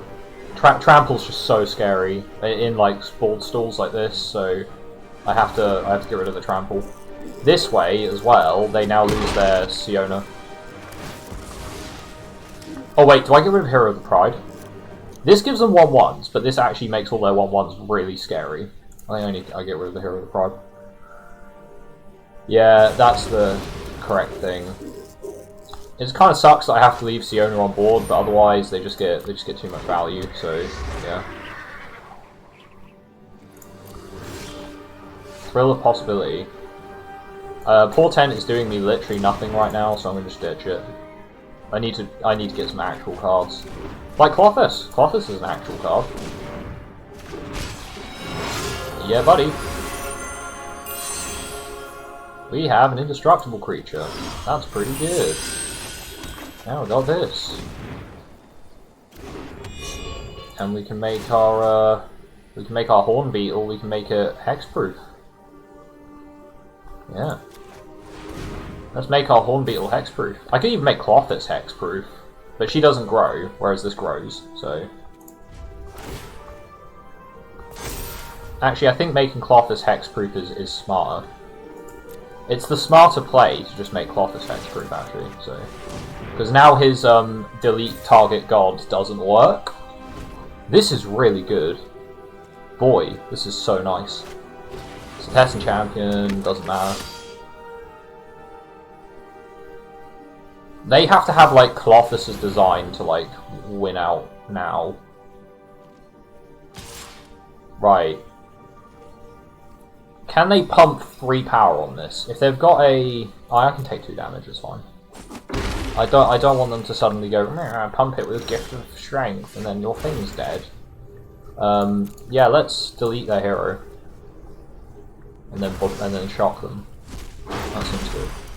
Let's play our another Horn Beetle. And then just pass. So we're now growing our power every turn. And also shocking them, and we also now have tricks up for their Sunmain Pegasus. So we should be good. This should be a winning spot. Oh, it gets Vigilance and Lifelink, does it? That's nice. Let's block it. I'm just going to Gift of Strength to Horn Beetle, and just block it with that. I could have Gift of Strength Clothis, because she can't be targeted by spells, but whatever. So that's not a pump in their hand. Goodbye, Sunmain Pegasus.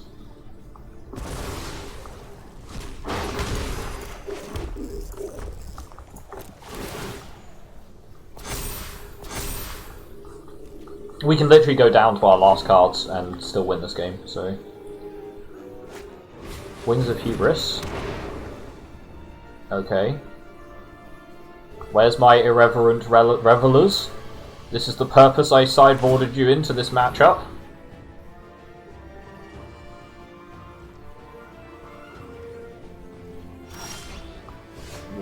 Why am I drawing all of my land now?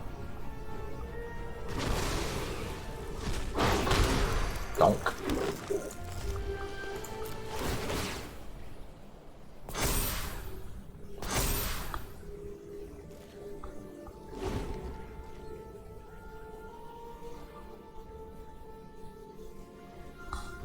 So we can start exiling stuff from our own bin.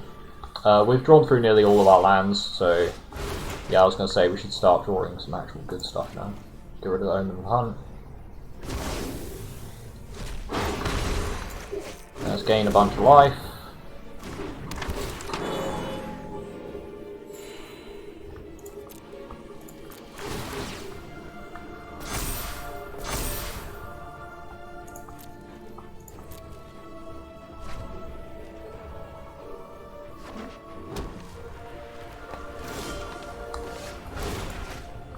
Alright, we have officially drawn through nearly all of our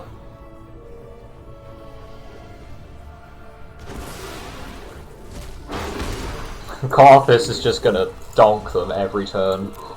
Okay, so this is a pretty exciting board stall. Lovely Theros board stalls. This is to be expected as well. If you're thinking of playing Draft, Theros kind of plays like Dominaria, but with more bombs. Or better in-color bombs, like you don't have to splash so much for them. And the power level of the cards is generally a lot higher, but board stalls I've found are really common in Theros. Warbriar's Blessing. Okay, so it's gonna fight. What's it gonna fight? What are you gonna fight, my Nessian Wanderer? My Setessan Petitioner! Draw the card. I think he's only got one Warbriar's Blessing in his deck, so that seems like a bit of a risky usage. I think he's almost drawn through all his... Okay, we've officially drawn through basically all of our land, right? Pretty much all of our land. I mean, not officially all of our land, but basically all of it. I just need, like, one turn of Hydra's growth, and then we're good. One turn of Hydra's growth. Here are the Winds. Okay, this is scary. Now this is where it gets scary. Because this is where he pumps his entire... Okay. Okay, game. Thank you for making me wait this long. Okay, so I've drawn all of my lands. Those 7 cards are all gas. So yeah.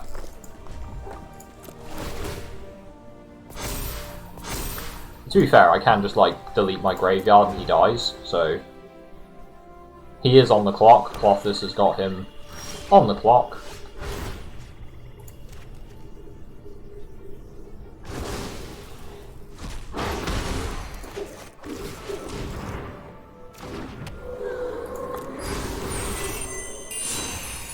A Nessie Wanderer finds 3 things we don't care about too much. Although Wings of Hubris would have been really nice to put on the Horn of Eel, so never mind. No attacks. And then so he needs some sort of life gain or lifelink. Oh, Warbriar's Blessing. That's pretty good. Wouldn't mind me some Warbriar's Blessing. Okay. So, since Clothis is indestructible, it makes sense to Warbriar's Blessing on her, but I don't think there's any Death Touch, like, stuff. I'm gonna put it on this one, though, because then it's like I'm spreading out the,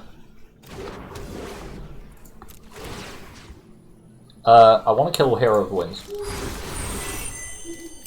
Again, this is the scary card, not Cetessan Champion. Oh, okay, I was about to draw my, thingy. Never mind.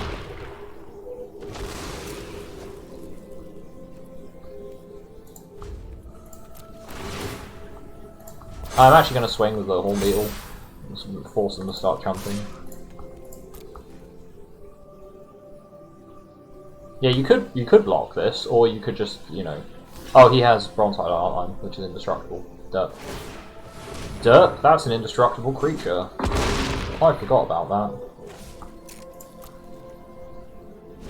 Okay, so they're dead in 2 turns, they need lifelink.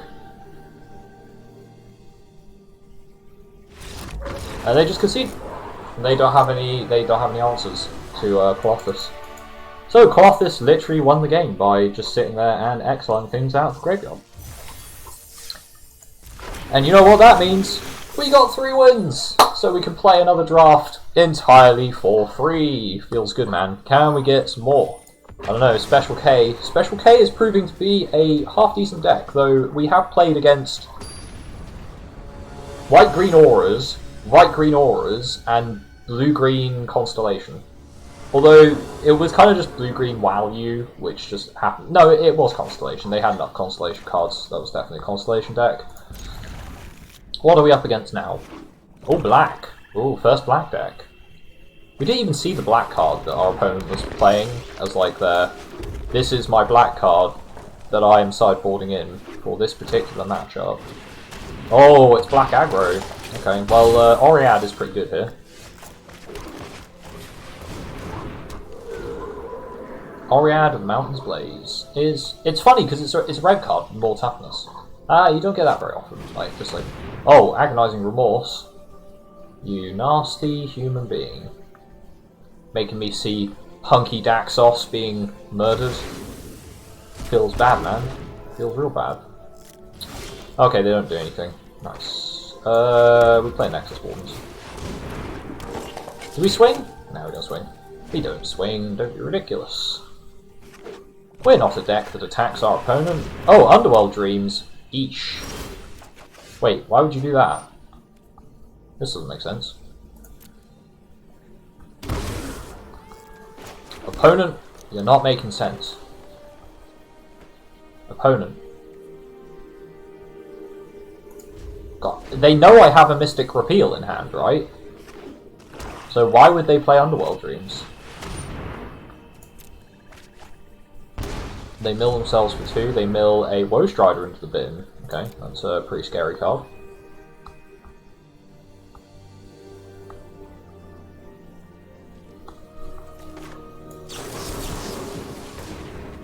Goodbye, Underworld Dreams.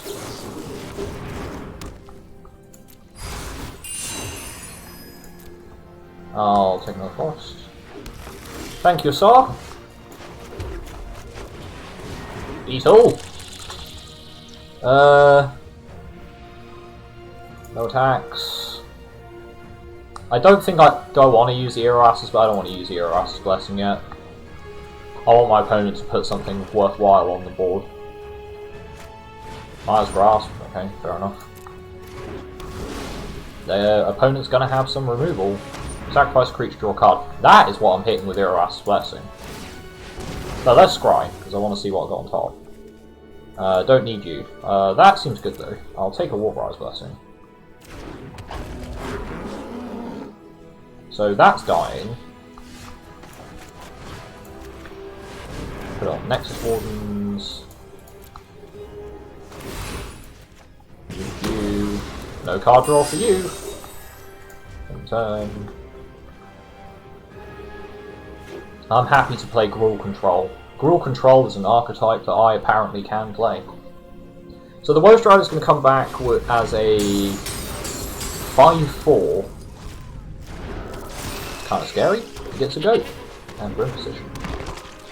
So lots of cards that are. Oh look, it's Moss Viper. It's a Moss Viper. It's a Moss Viper that's gonna kill your Woe Strider. I'm not actually gonna kill the Woe Strider. Why is he set? Oh! That's smart. That's a smart play right there. I didn't even see that line. Well, I'm gonna have to keep that in mind for next time. Okay, we can't get rid of the Woe Strider then. That's unfortunate. Barracus spawn. Ouch. So that's gonna make us sack creatures. Ouch.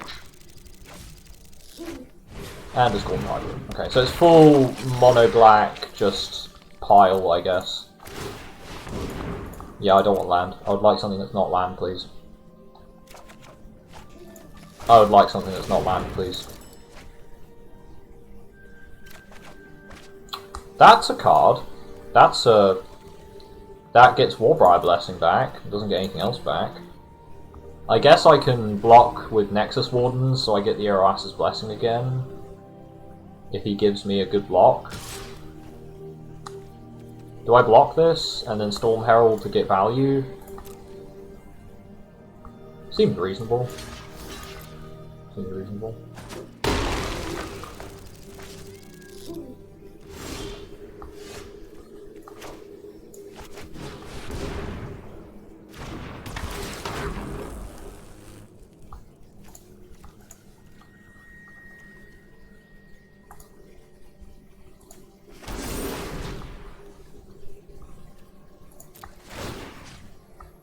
So I want to fight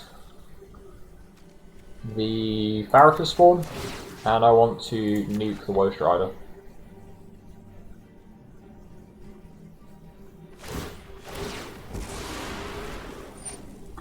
Okay.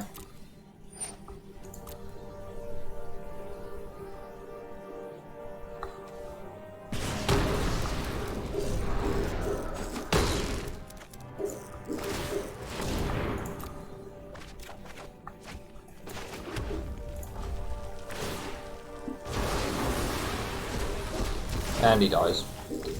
We're in a pretty bad spot, honestly. Yep, they just have a lot of removal. Or rather, we drew quite a lot of lands, honestly. Yeah, we're drawing a lot of lands, so our opponent hasn't seen any good cards in our deck, because we just drew lands for most of the game. So yeah, sometimes that just happens. Right, so opponent's going to have a lot of 1/1 creatures, so I think this is probably the game we want Underworld Fires. We want Incendiary Oracle, because that exiles things. And what else do we want?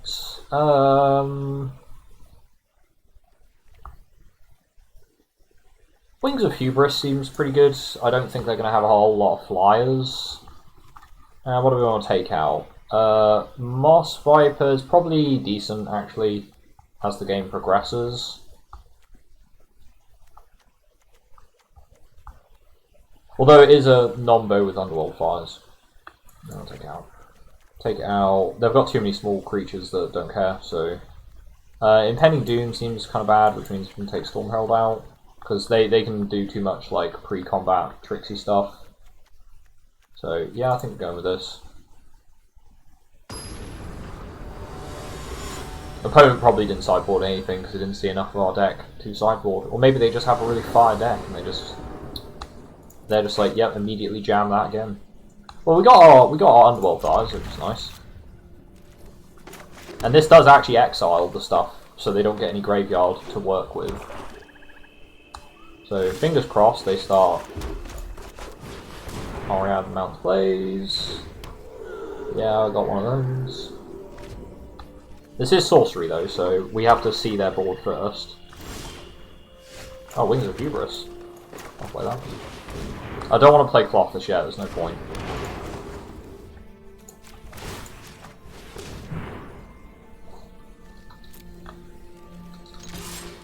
Yeah, that's right, you take one. You take one. Eventually, you got to deal with it. Eventually. Underworld Dreams. Okay, so they're just gonna try and drain us out.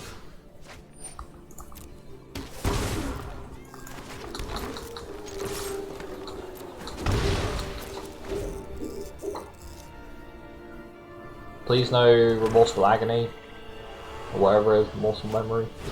Sorry, Promogus. Sure. It doesn't inherently do anything by itself, so... Oh, I forgot to take out Loathsome Chimera. Well, I suppose in this situation it's better than nothing, so... And I'm going to attach the Wings of Hubris to it already. Just because it encourages him to try use some removal on it.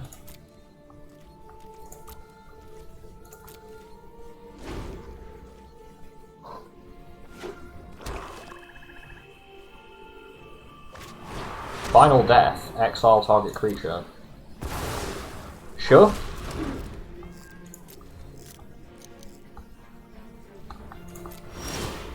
We lose more life, we draw more land, because we're good at doing that. Heroes of the Revel.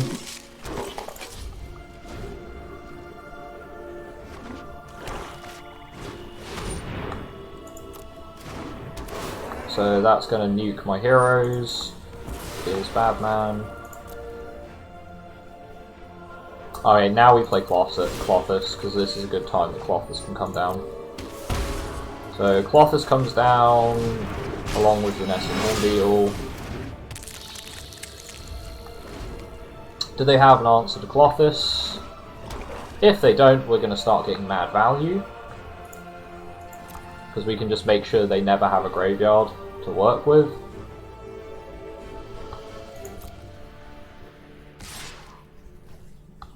I will take 3.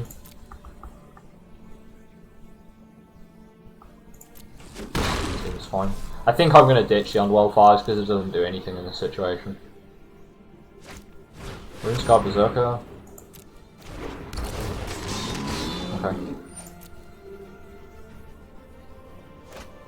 Agonizing Remorse. Guess they're taking my Gift of Strength, aren't they? Yeah, there goes Gift of Strength. The Nyx Herald's alright. Goodbye Agonizing Remorse. I'm going to ditch the Underworld Fires first, because it's not going to do anything in this situation. Mystic Repeal.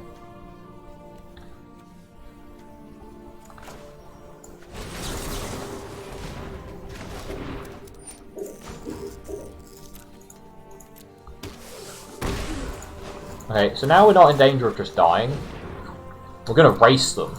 We're going to race them with the Beetle. Go Beetle. Technically this Satyr is completely useless, so maybe I should put the wings on that instead.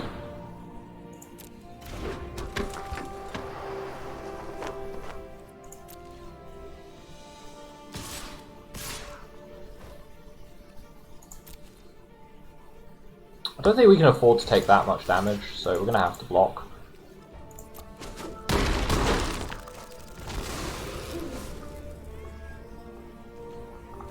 Which feels kind of bad. Oh, Nexus Wardens, that's good.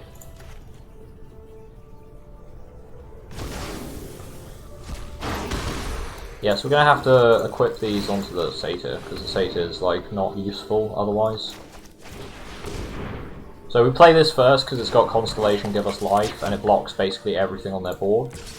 I will actually trade the Horn Beetle for the Temple Thief if it comes down to it. Okay, Clothis is doing work. Clothis is keeping us in this game. Good job, Clothis. Runescarred Berserker swings. So does the Cat Blephhouse.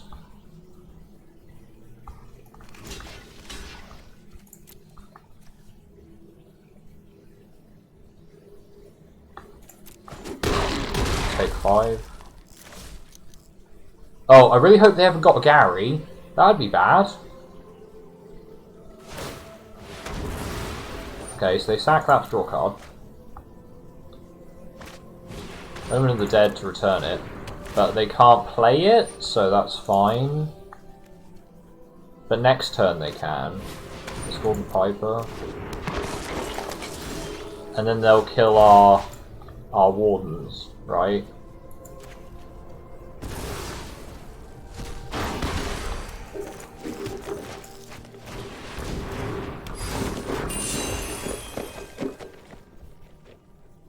So, I think what we need to do... Swing with the Satyr. Turn. So they're going to nuke my Wardens, which means they're going to just have... The Runescarred Berserker just gets free reign to do whatever the hell it wants. Okay. But we can take 5 from the Berserker again. Temple Thief and the Berserker. Okay. I will block there.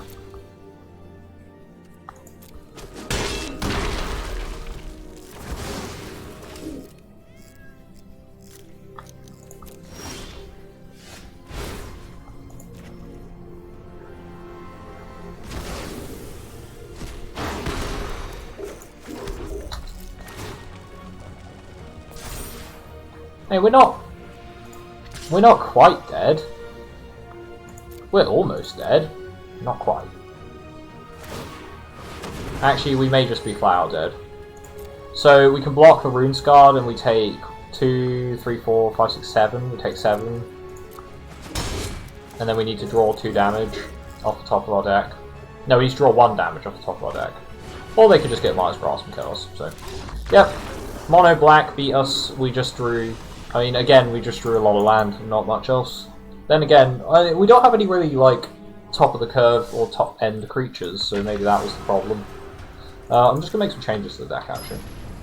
Apparently I'm not, because I clicked cancel, but it already found a game, so guess we're just playing the next game then. No changes.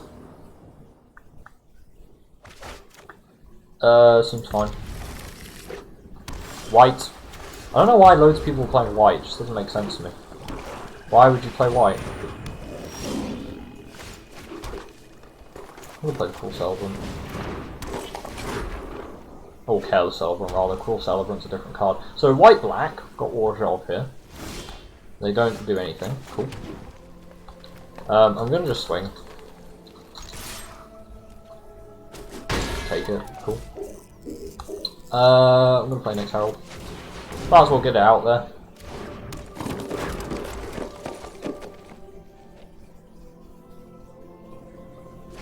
Opponent was thinking about answering it, but didn't.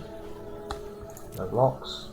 I win the race if you want to you want to try bait me into combat tricks, like Agonizing Remorse. Well, Horn Beetle or Oriad, your choice, sir.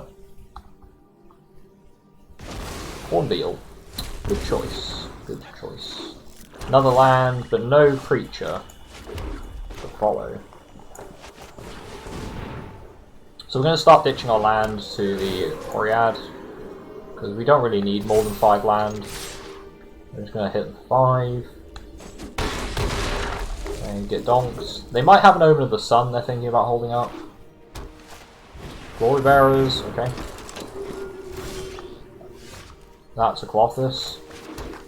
Pretty good draw. I'll play Clothis. We can't really attack. I mean, I can attack with the Careless.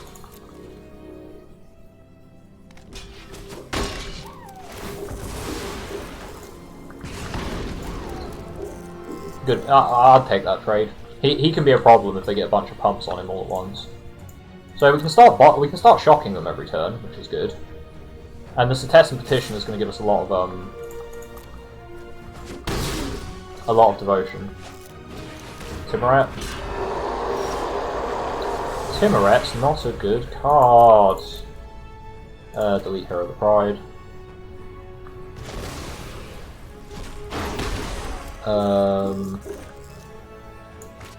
Let's delete the forest first.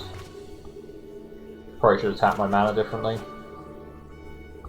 I'll take that though.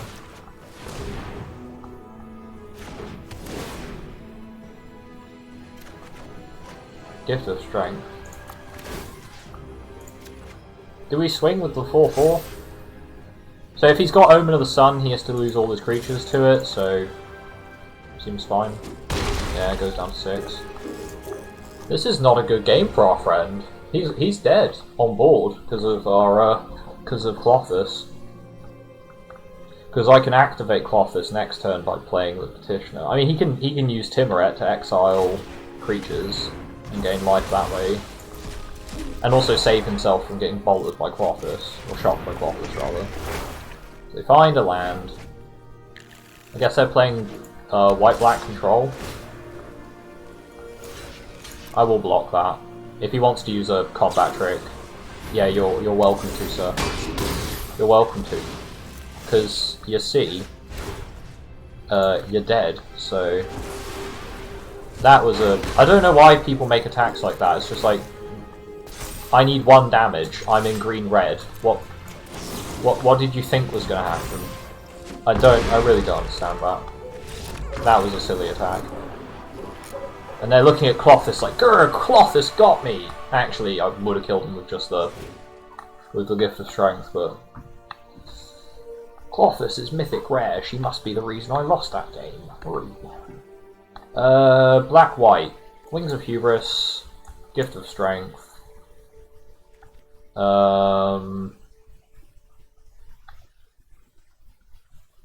They probably have a decent amount of graveyard hate, so... Do I want Revelers? I can't even remember if we saw... we don't need Destiny Spinner because we won't get countered. We can get rid of Destiny Spinner. Probably also get rid of... Nah, Mirror Shield's good because these can have loads of removal. Probably get rid of Heroes of the Revel.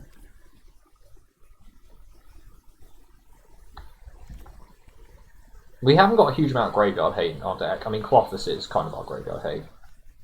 I guess Oracle. And then take out maybe Cetessan Petitioner.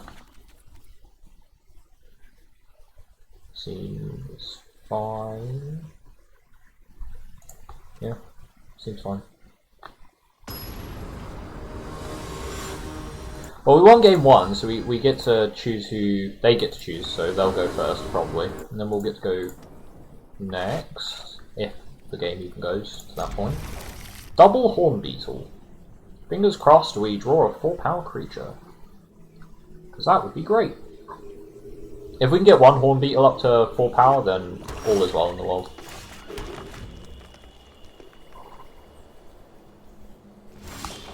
One land? Are you joking? Nice! You mulled and kept 1 land. I'm sorry, sir, but you deserve to lose this game. You actually do deserve to lose this game.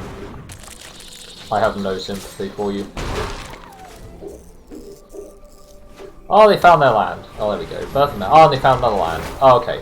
I understand why they kept the hand that they did, but that's just... I don't... Yeah, it's too risky. What we're going to do is we're going to Gift of Strength for Horn Beetle in advance, because that then grows that Horn Beetle, which may be relevant. We're also going to just ditch to draw. Oh, Mirror Shield. Nice.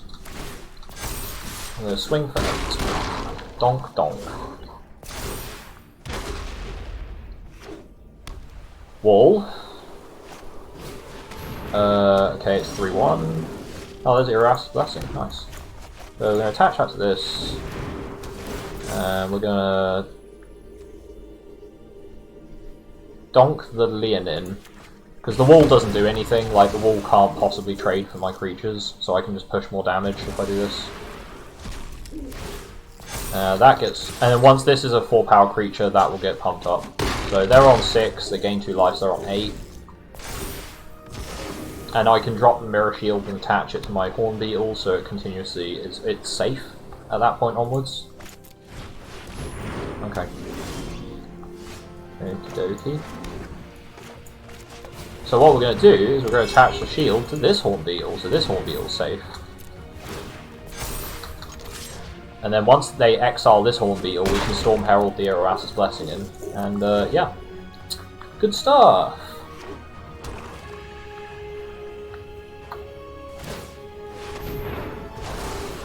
Oh, and they lose the game, so yeah, good game. Storm Herald.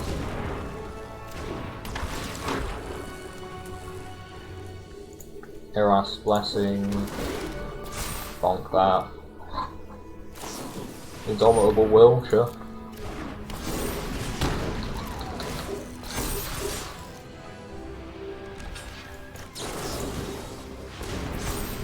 Dead.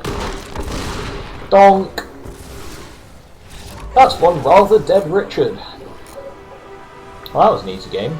That didn't feel like game, but that didn't feel like set 4. Oh well, I'll take it. I certainly will take that.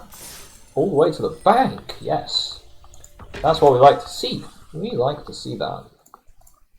We like to see wins beyond the 3. Well, technically we like to see set 3, but set 3 is like the big win. The infinite draft, as it were. But the further we go, the better. Because then we get extra gems saved up for in case we have a bad draft.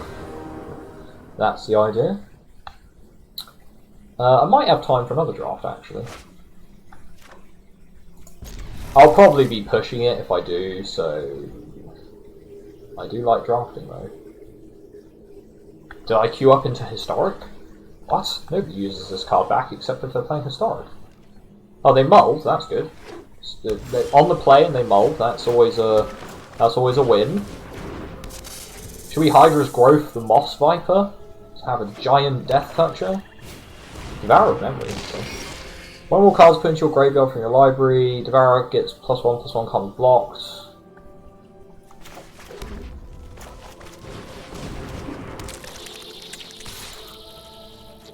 I'll trade. You want trade? You don't want trade? Okay. Ultimate Pantheon, interesting. Interesting.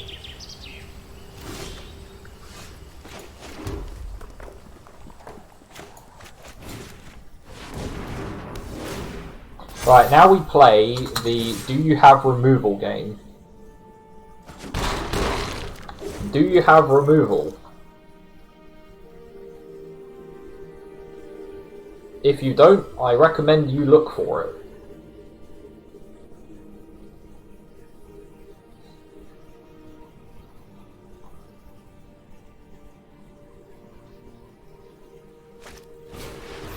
That's not removal. They're playing Esper. Thanks for letting me know that you're playing Esper. That is very nice. Do they have an aura? Or do they have just something else? Maya's Grasp? Maya's Grasp would be the card to play right now. You don't want that old Horn Beetle getting out of control, do you? Stop reading the card, just kill it. Kill it before... You should worry about this, not the Horn Beetle. Do you even know what green cards do? Huh? Sir, that doesn't work the way you think it does, I don't think. Whoops. I want to do this before they untap blue, because that could cause problems. Do you want to trade for my Moss Viper now? No, don't want to do that, okay. Okie dokie. So this is basically GG now, because their piece of removal didn't actually do anything. In fact, their piece of removal literally did nothing. Sunmane Pegasus, well that's going to die. That's a dead card. +1/+1s. +1/+1! Put it on a spinner. And smash their face. And go face for the damage. I would reconsider your choices, sir. Maybe they just have a really, really good sideboard game. Like they're playing like the best Esper control deck. They just need to have information game 1 to then sideboard game 2, and then win game 2 and 3. Maybe that's their plan. Maybe that is their plan. I haven't seen many cards. I could be greedy and just try and stall it out, but that's probably a bit too greedy, you know. On the plus side, their removal inherently doesn't stop Hydra's growth, so that's nice. They do now know I have a Destiny Spinner, so they might sideboard any counter spells they have out.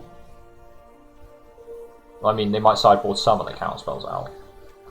We didn't see much from them. We did see that they are running Esper, so they have got flyers. Which means I like the idea of... I think I like going really aggressive. I think that's the plan. I think we're taking out Tess and Petitioner. I think we're taking out...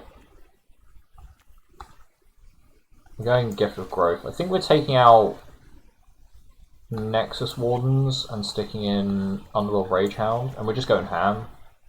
Might even put Stampede Rider in there as well. Actually, no, we should play the Irreverent Revelers because they're running thingy, and take out Omen of the Hunt, and we're just gonna go ham. We're playing Beatdown. I could even take out Oriad because it's a 1/3, and then put something that's better, like a 2/2 that has fire breathing.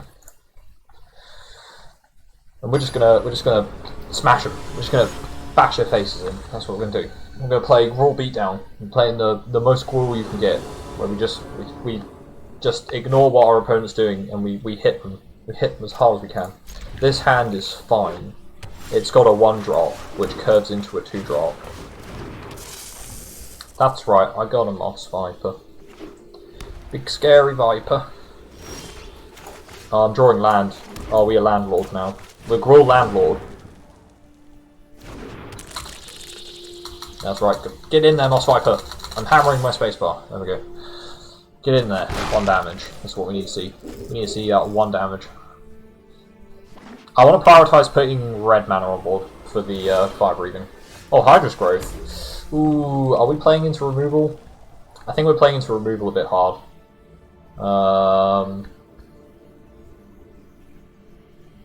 Do you think they have a Shatter of the Sky?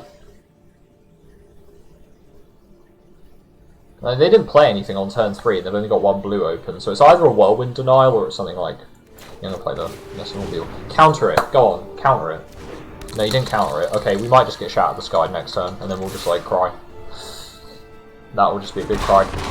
Big cry moment from us. Vexing Gull, oh, it's Flash Flyer. They're literally just playing Esper Flyers, aren't they? They're just playing Esper Flyers. Your 2/2 Flyer is not a particularly good card. I struggle to think why you would run that. I mean, it's a flyer. If you're just playing Flyers Tribal, then I guess that makes sense. You're frogifying my Horn Beetle. Well, you know what? You know what, sir? You're going to have to use more removal on that little one, because I'm going to carry on attacking, just like it was nothing. You might say put it on another creature, but this way I spread out the threats, and they have to use additional removal on a creature that otherwise is non-threatening. Mystic Repeal. Aha! Our opponent also has a card, which presumably we can Mystic Repeal because most of the flash cards are okay. So we get unsummoned.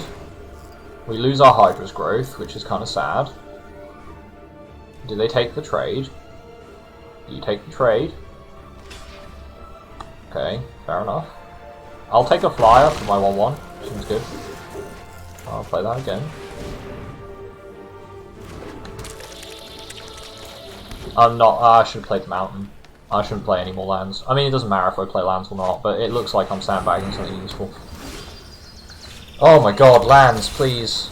And we have got them down to 8, so that's a plus, right? But please, like, they've now fixed themselves for black, so they might actually have cards. Please just play a big enchantment. Please just play like a Witness of Tomorrows or something, so I can bottom deck it. Glory Bearers, yeah, so bottom deck. See ya.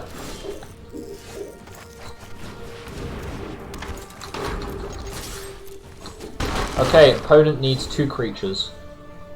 They need 2 creatures, and then they have to block the Oracle, which means the Oracle's going to get a good trade. Okay, that gives them 2 creatures. If they don't play anything else as well, like, that's pretty good. Exile an enchantment, well, you've got to exile something to get a zombie.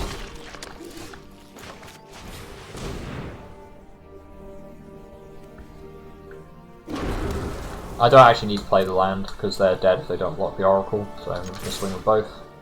Swing with everything. Flashing in Vexing Gull, okay, so they block all my stuff.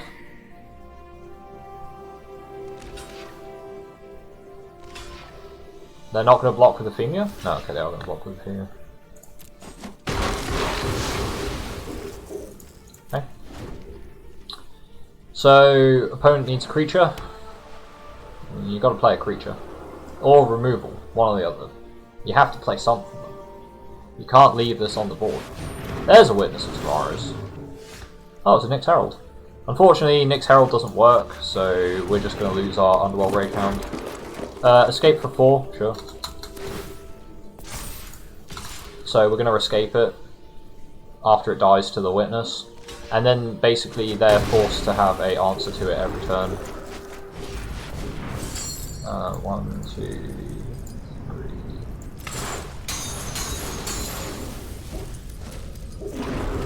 Now it's 4-2.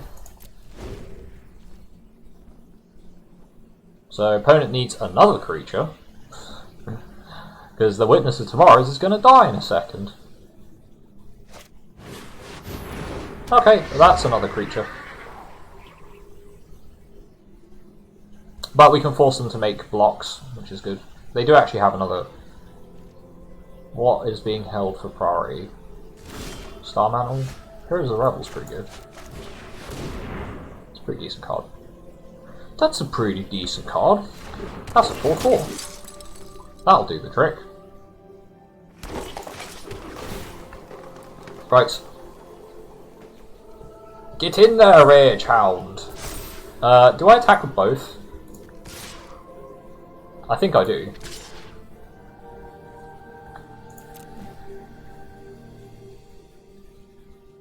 Put them on 1. Okay. Well, you can't let the Ragehound hit you, or you die. So, Flicker of Fate. Okay. That saved them. I guess Sunmane Pegasus can start gaining them life. But we've drawn a lot of land, so the odds of us drawing actual playable cards is quite high.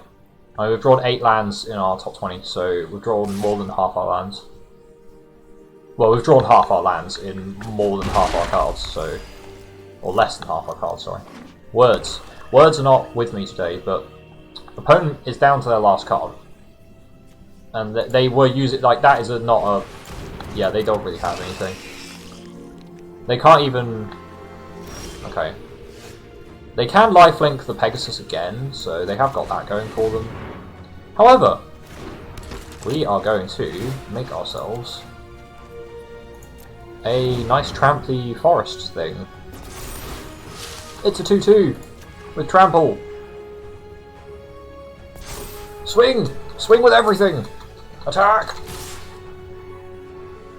I'm a Grawl player! I tap my creatures sideways!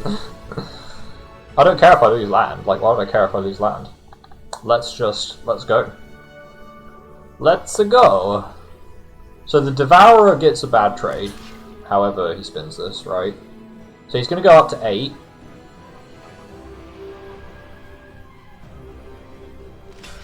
Ooh, that's a block I wouldn't make. That's not a block I'd have made, but okay. I guess he's really worried about getting the lifelink and taking heroes. This gives you Scry. Why would you do that? Double block heroes? Double block heroes. Interesting. So he's going to go down to 1. Down to 1. What? Why would you block that way? Block that way, you fool. Oh, he's dead. Oh no, he gets lifelink, yeah. I was like, he's dead, wait, he's on minus. No, it's lifelink. Lifelink triggers at the same time, combat damage, so... It's combat damage all resolves at the same time, so... Yes. So Sunbane Pegasus puts him back up to 3, so he can get to 5 life. But the Rage Hound trades with anything on his board. And the Destiny Spinner and the Nyx Herald are just like bonus, really. Yeah, the 1/1 Satyr is just a bit of a... Oh, there we go. Right, so we're gonna... Wait, actually, let's think about this. 1, 2, 3... 4. Animate... Mountain.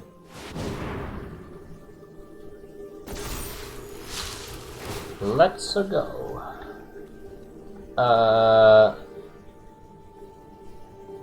Let's put it on the Nyx Herald again, because then he has less reasons to remove the Destiny Spinner. So we should win here. This should be game 5. I turn my board sideways and I attack because I play Gruul. And if at any point I pull Colossus, I can just like donk them for 2 every turn, so they have to have an answer here. I've got 2 Tramplers, so Gift of Strength is awesome.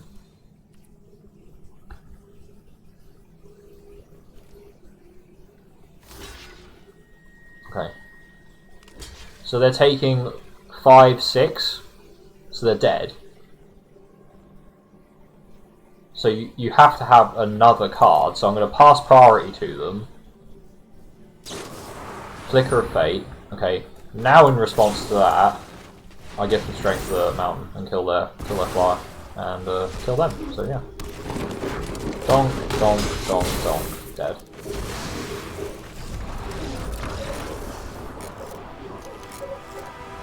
There you go, pass priority, because the opponent had to have an answer, and if I had a Gift of Strength, they would have flickered that creature and they would have been in the game for another draw.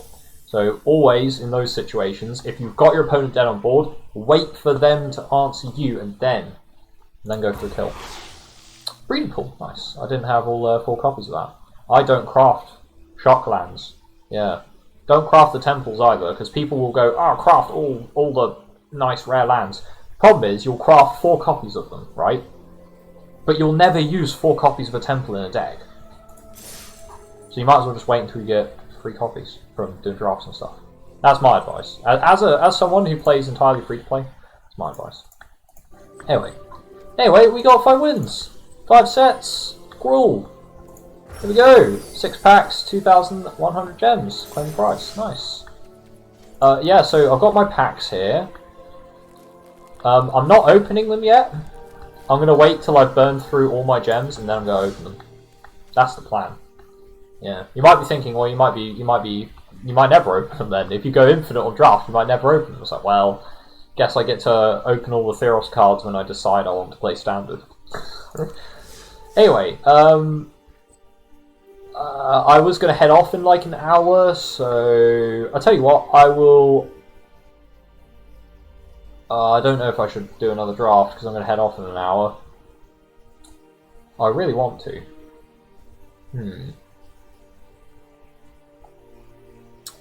Alright, I'm going to start the draft and play like maybe 1 game, and then I'll head off. Ooh, this is a pack.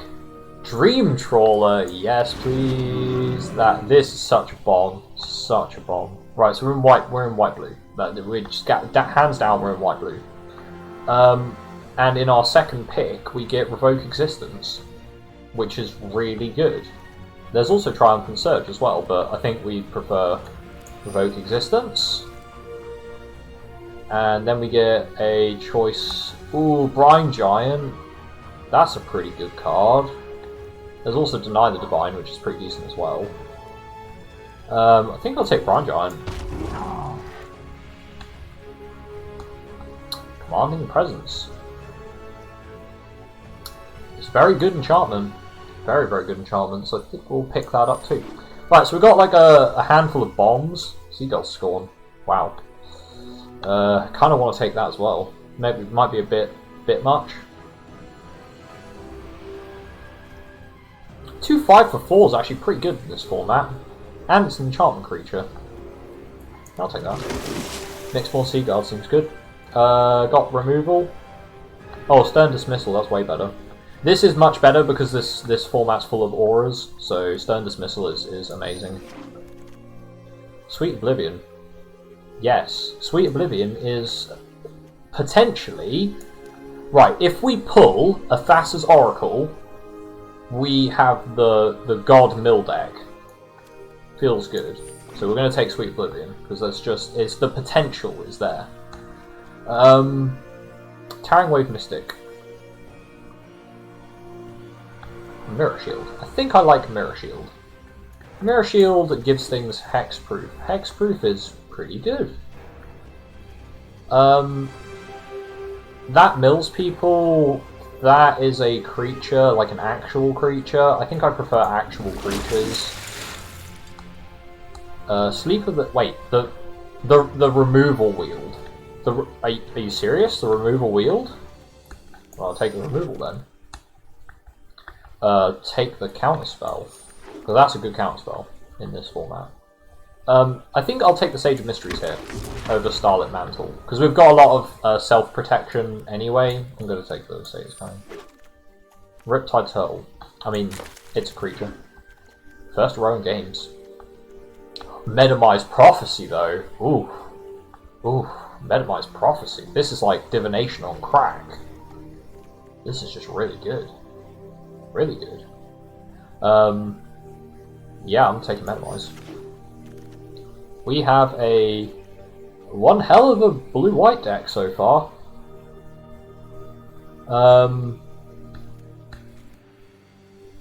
Triumph Wave Rider is pretty good actually as well. Do we have any auras we want? I mean, Heliod's Pilgrim can find Commanding Presence, which is very good. That does cheat for Commanding Presence. Especially if we don't fill our deck with too many auras.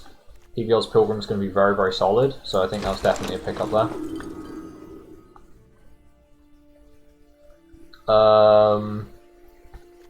Dawn Evangel. How good is Dawn Evangel? Not very so far. Riptide Turtle and a Sage of Mysteries sounds pretty bad. Memory Drain is a counterspell. Sentinel's Eyes is Vigilance and a recurring aura. Could actually be very good with the Sage of Mysteries. Though, how much do I care about having a 1/1 with Vigilance? I guess on these guys it's 3/6, right? I'll take it. Against certain decks that'll be a lot better. What do we have here? Leon and the Lost Pride, Pious Wayfarer, and then Elite Instructor. I think Pious Wayfarer. 1 mana 1/2 that Constellation gives +1/+1. That's going to become very relevant, especially with enchantment creatures. So we want to try to, at this point, we want to try to focus getting enchantment creatures. I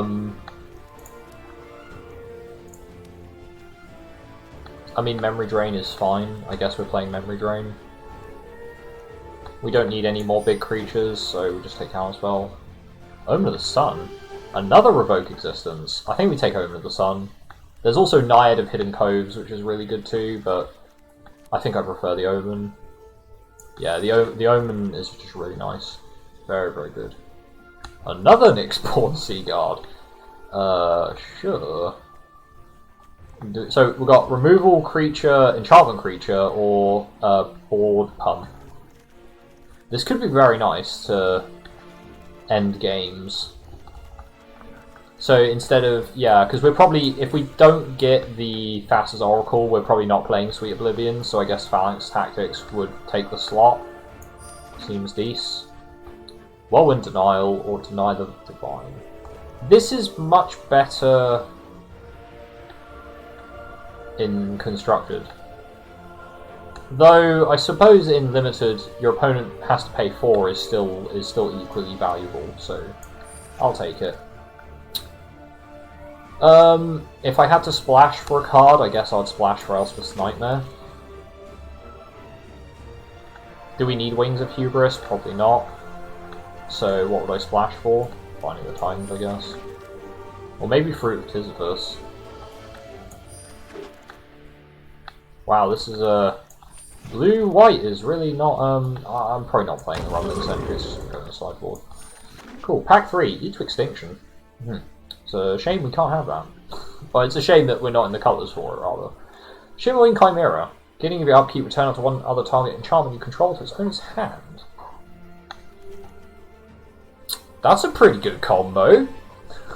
I like it. Let's take it.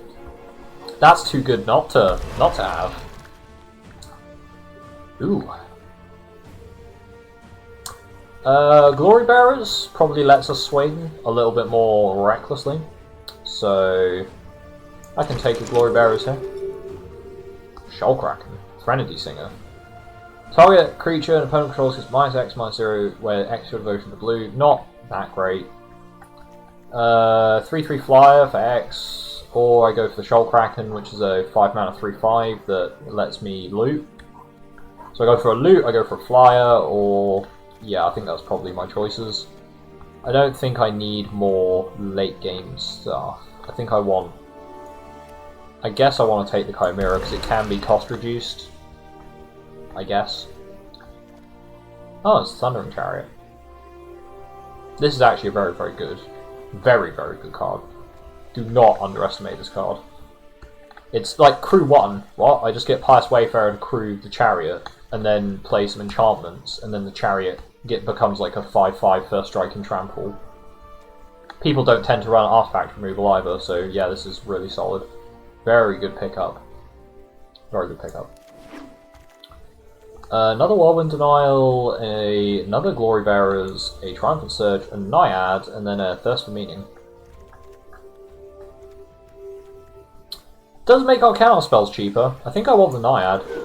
Yeah, makes our counter spells cheaper. It's definitely... Oh, another Naiad. Take another Naiad. They're good creatures. I can probably cut some of the Nyxborn Seaguard for Naiads, because it's just, yeah, just straight upgrade. I think Wave Rider might be an upgrade on the Daybreak Chimera. In many cases. Though it may also just be an upgrade on something else.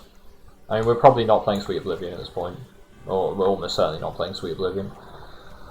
Probably not playing Sentinel's Eyes. Although it is a recurring enchantment for Constellation. Do we want to mill? I don't think we care about milling. Stern Dismissal's these. Phalanx Tactics is probably a yes, but maybe not. Riptide Turtle seems pretty naff. But then again...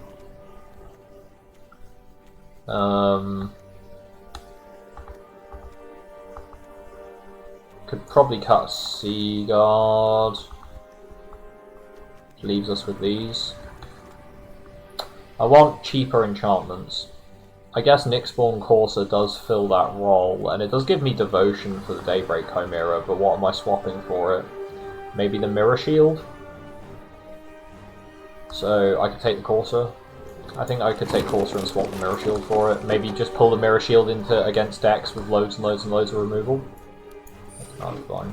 Might not play that second copy of Denied Divine, but we'll see.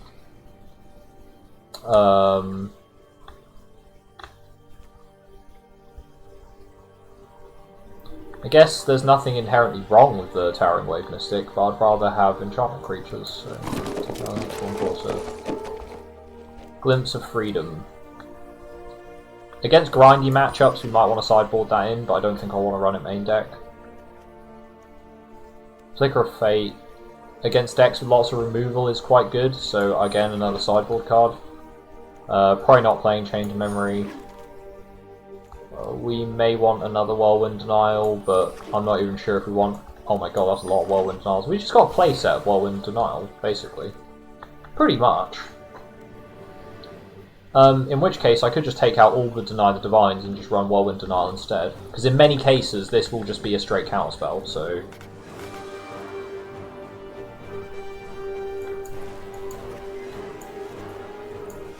So yeah, I need to take 3 things out. Do we need Phalanx Tactics? I don't think so. I think we're just playing like the late game, just Dream Trawler win condition. We could play a pretty decent beatdown, honestly.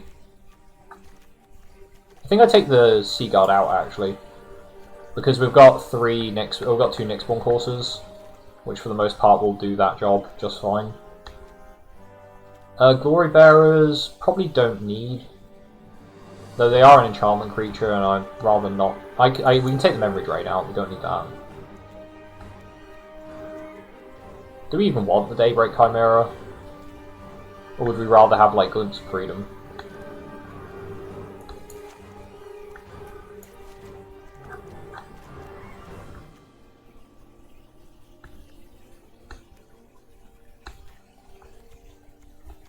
Oh, we don't need the Riptide Turtle. Don't need that. Maybe we do want the Sage Mysteries. I mean, there's been a lot of games where I've got my opponent down to like very few cards left, and almost our entire deck is enchantments basically. So I think Sage Mysteries is actually a fair card. Right, so the deck is looking pretty good actually. I want to look at the deck. 12, 11, 1 colourless and 1 multicolours. We don't have any creatures in 2. That's okay. Most of our creatures are on 3. Do we need some more 2-drop creatures? We don't really have any good choices. I guess Riptide Turtle, but... we could cut... If I cut anything, I cut Glory Bearers for the Riptide Turtle, which might be safe. That seems like a safe option. Might even want to run Sweet Oblivion. I mean, if I'm running Sage Mysteries, but that seems like we're getting a bit janky. In really grindy matchups, I might bring this in, but I think in general, I don't want to. We can have Thanos though, that's good. And this deck seems like it can support it as well. And we've got 3 Whirlwind Denials with 2 Naiads, so that means in many cases we've got a Mana Leak, which is pretty good.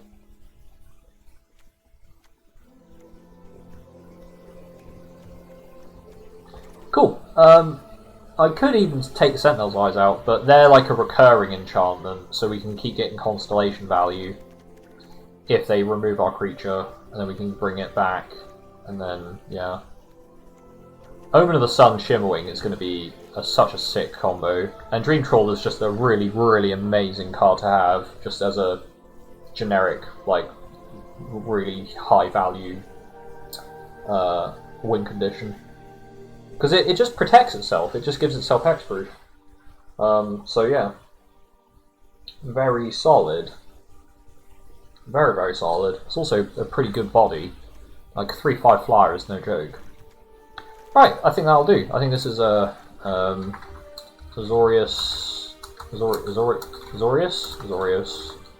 Is it? With it? I can never remember how to spell Azorius. I'm gonna find out. I'm gonna Google it.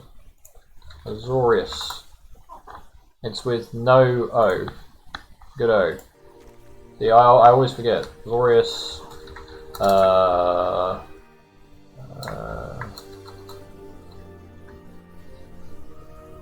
Azorius Dream, I guess.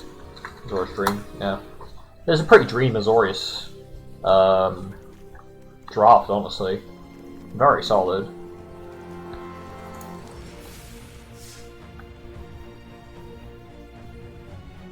Cool. Let's play... I'll play one set, but then I probably have to go. So, we'll play one set and see how it goes. Get a feel for the deck, you know. Maybe we just get smashed in our first game against Elf Hazard. The Hazardous Elves. We'll play first. This hand seems janky, but I'll take it. Better to have land than not have land. I guess we'll just drop... We'll just play mono blue. We'll just be mono blue for a bit. Opponent mulls, but they are on the draw, so that's not too bad for them. Does mean that we have... Oh, they mull twice. Ouch. I feel for you, opponent. I feel for you. At least they are on the draw, though. If you have to mull twice and you're on the play, it's just really bad in the draft. It just is so bad. Oh, what would be good, actually, if we could Shimmer, Wing, Metamize Prophecy over and over again? That would be awesome. Because then we could just keep drawing off of it and keep scrying. So that would be nice. Red, okay. Oh, Sage Mysteries, nice. That's a good pull. We can start milling them. Maybe they'll never hit the cards that they need because we just mill them. Aha. There we go. We're playing mono blue mill, boys. Mono blue mill. Real possibility. They ditched their white source. Huh. I could hold up Whirlwind Denial, but honestly I think the Naiad is better. Make them mill. Mill white and they mill Flicker of Fate. Okay. Sure.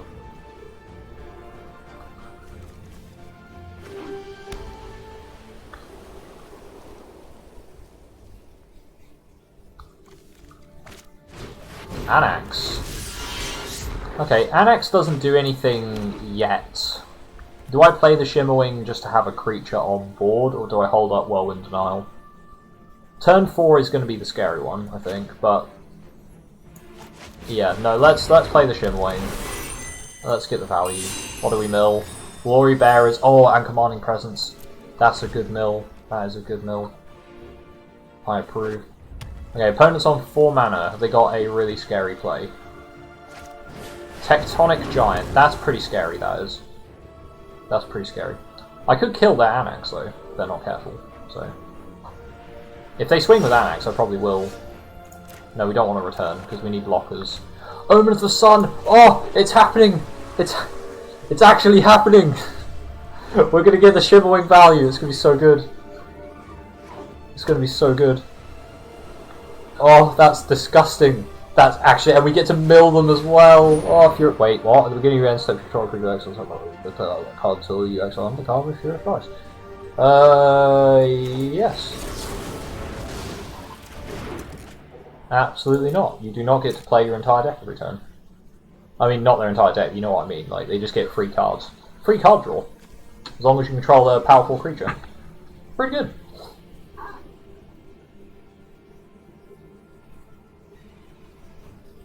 If the Tectonic Giant swings, we get good trades, because we can trade the 1/1 tokens and the Naiad, and we get to keep either the Naiad or both the 1/1 tokens, and then we get to flicker the Omen and get to play again.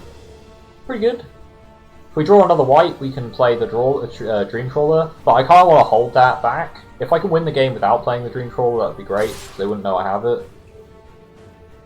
We just kill Anax here. In every case, we just kill Anax. Yes, the Giant's kind of scary, but it's much scarier that they get to keep Anax on board and just create more satyrs. If they don't attack, that's best. Omen the Sun. Nice! You mill, and I create soldiers. I would love to return Omen of the Sun to my hand. That is fantastic.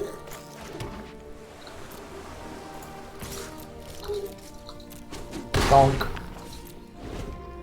You know what I've got in hand? I've got Omen of the Sun in hand. And I'm going to play it again. Stampede Rider? Oh, it doesn't matter. That doesn't matter. Are they going to swing with Anax? If you do, he dies. He dies. The longer you let me do this, the better it gets, though.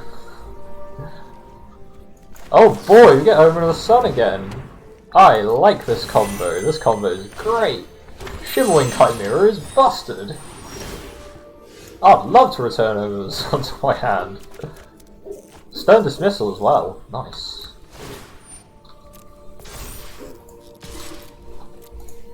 Nice. It's very nice. Very nice. Very nice indeed. Very nice indeed. Have they got removal? 3? Wait, what's this? At the beginning of your end step, you may pay 3 and sack an online. Oh! Oh, I see. I see what this card does. That lets them play cards from their deck for free, basically.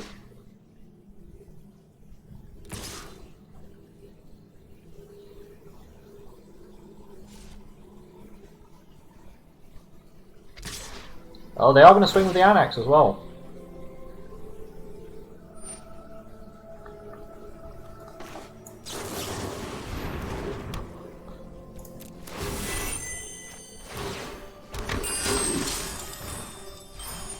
Oh, they've got Sentinel's Eyes.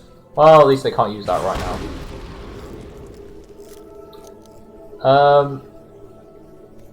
Past the blockers. 1, 2, 3. I think I let the damage go through. I don't care about taking that much damage.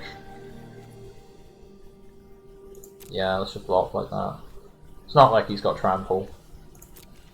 Donk, donk, donk. Annex dies.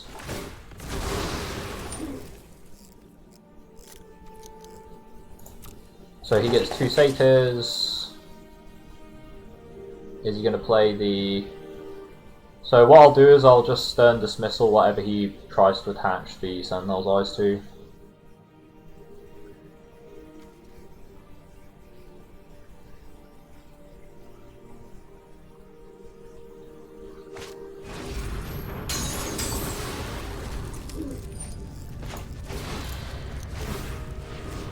Oh crap, he gets to bolt me again.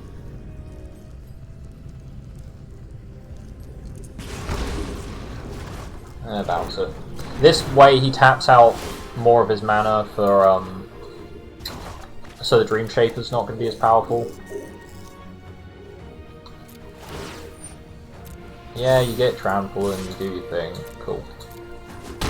We also get a Flash Blocker now as well, so he's going to swing with the Stampede Rider, it ain't going to do anything. And if he swings with the Dream Shaper Shaman, it just dies. So, and he does not want to lose that, because that's basically free card advantage. So it looks like we've got this game in the bag, and we also get to see our entire opponent's deck. They're playing Boros, Boros generic cards. I don't really, yeah, they're just playing Boros basically. Nothing particularly special to it, they're just playing Boros. 1 mana, 0/5 defender. Pretty good. Flash. I'll take it. I'm surprised they didn't use the Sentinel's Eyes before their thing, but hey ho. Whatever floats your boat. Are they going to use their combat trick pre-blockers? Right, I'm going to play Omen of the Sun. Do you want to use your combat trick now?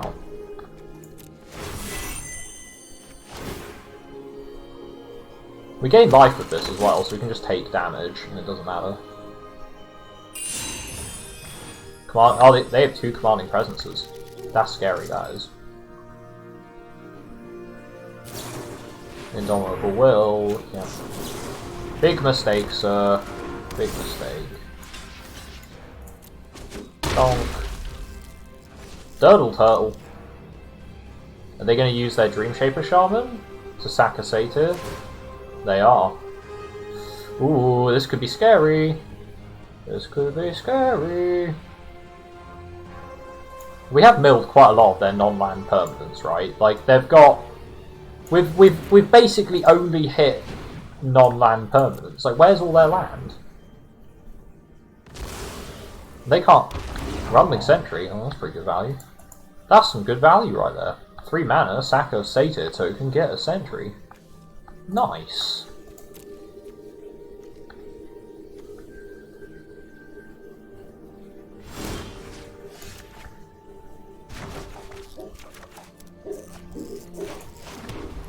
I really want to try win the game without revealing the Dreamcrawler. I think that's totally possible, because we are smacking them for 3 every turn, so...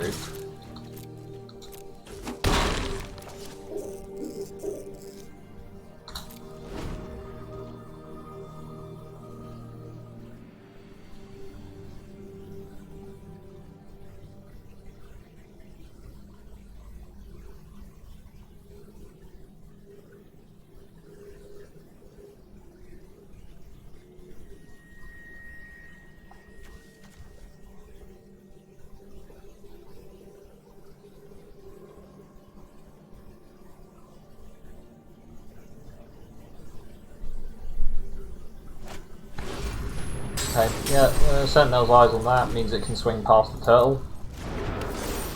And it is a Trampler, so we can't ignore it.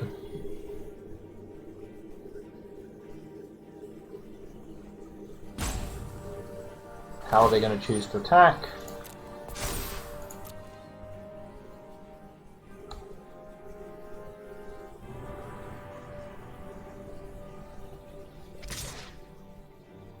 Rumbling Sentry and the Stampede Rider. Okay, well they have a combat trick, so... And they look like they want to play it now. I play Omen of the Sun.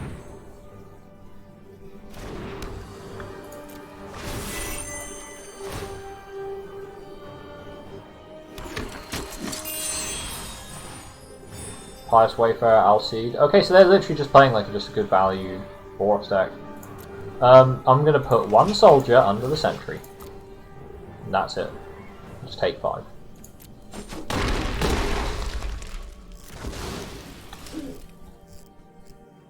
They're going to Dream Shaper another thing out. Because I don't think they're going to have enough... they have to... This will be their last, like, crappy creature they can sacrifice to Dream Shaper. This is a very good card though, like, do not underestimate this card. It's probably better in a green-red shell where you can ramp a bit, but... Oh, that's not particularly very good. That's still technically better than having a 1/1 satyr that can't block, so, you know. Return the Omen of the Sun. So, next one quarter. Well, I can't play this because I don't have enough white mana, so...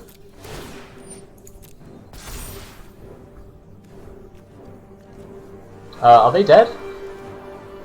So 3 in the air, and then they've got 3 blockers, so they can block the Naiad and 2 of these guys, so they're not quite dead. So we won't attack with everything. I should have countered that, because I could have killed them. It is passing priority to them, so maybe they have got a... Maybe they have something.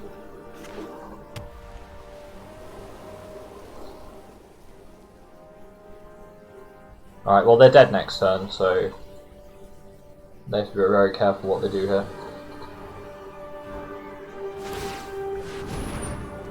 What did they discard? Triumphant Search. Ouch. They never got to see Dream Trawler, so we are at a information advantage. We got to see basically their entire deck. They're pretty much just running a decently well-curved Boros deck. They pulled a pretty good amount of like solid cards though as well, so I think Flicker of Fate is going to be really good because it does also flicker enchantments off of their creatures. I think I could go like full control and go Deny the Divine, but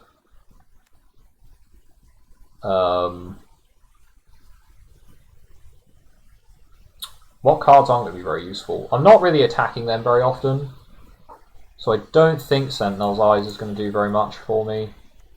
I mean, milling them was fun, but I don't think it's going to actually... Like, they're not drawing many cards. Although we can hit some quite good stuff in their deck, honestly, so... There's some good stuff to hit. Riptide Turtle seems good. It's a very good blocker against them. I can probably... I think the deck's pretty solid, just swapping out the... to take the Flicker. No, I think we want Deny the Divine. No, I think we're taking out Sage of Mysteries for it. As memey as it is, I think we can... Because we can happily just play the Dreamcrawler now if we get it, and then just beat the face off, so... yeah, having the counter spell is probably good. Yeah, seems good. Go with that. So, opponent... They don't really have... What sideboard stuff could Boros have against what I played? I guess enchantment removal is kind of what they're going to be looking for. This hand, in theory, is great, but it's not great. This is such a... This hand is like literally the epitome of greed. It's like Shimwing, Omen of Sun combo, Naiad, deny the divine, and I've got the draw, assuming I find a land. It's so greed. Can I? This is the kind of hand where you go, well, I'm one game up, so you know I can keep this hand right now. We mull this. We have to mull it because it's just ridiculous not to. This hand, however, I really don't want to bottom the Dream Trawler. I can't in good conscience bottom the Dream Trawler, so I'm just not going to do it. Can't do it. Dream Trawler is just it's an I win the game card, so I can't bottom it. Because it's the whole reason our deck is just nuts is Dream Trawler. So Alseed is interesting. It's not a particularly scary card. Pious Wayfarer just blocks them forever, so that's nice. I don't even mind drawing lands here because Dream Trawler gets turned on, so that's good. We definitely want to turn our Dream Trawler on. Real good. You'll get to see what the card does in action more once we play it. Does our opponent only have 2 mana? Oh, opponent! Oh, silly you. I'm just not going to play anything. I'm just going to counter their spells and then play Dream Trawler and have a good time. Anax? Favor the Vero Ass? Yeah, that's not happening. That is not happening. I've lost games to that bad boy. Don't want that to happen. No thanks. No thank you, sir.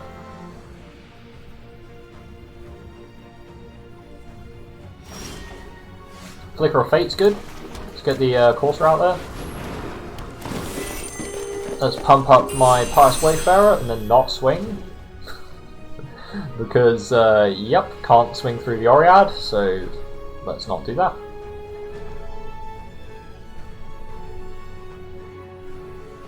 I can't think of any pumps that they might have that would mean that the Alseed could swing through the Nyxborn, so I think we're safe. Oh, we got a counterspell as well. So just wait. Opponent's kind of screwed on mana, so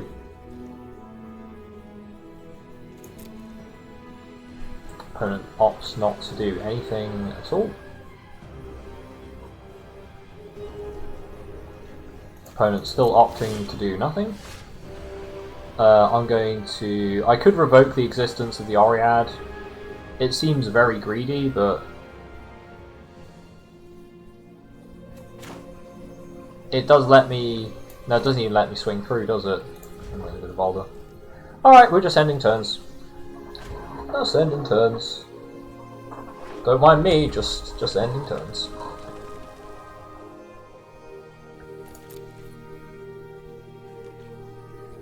You gonna play a card? No, you just don't feel like it. Well, you know what? I don't feel like playing a card either. I'm Azorius.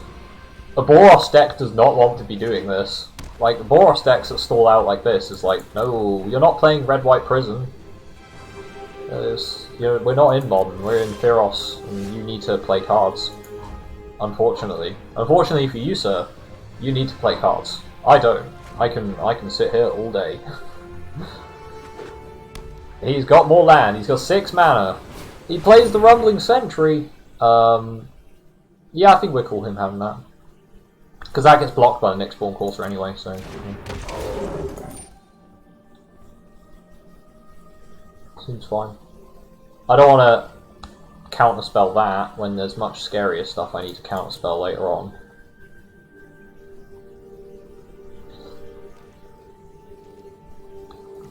I'm gonna flash the Omen in.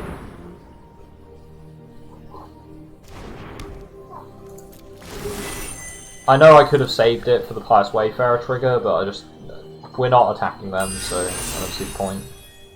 We just want blockers, and we want to be able to tap out for Dream Trawler.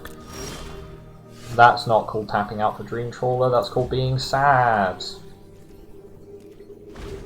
Although it does block the Rumbling Sentry very well, so...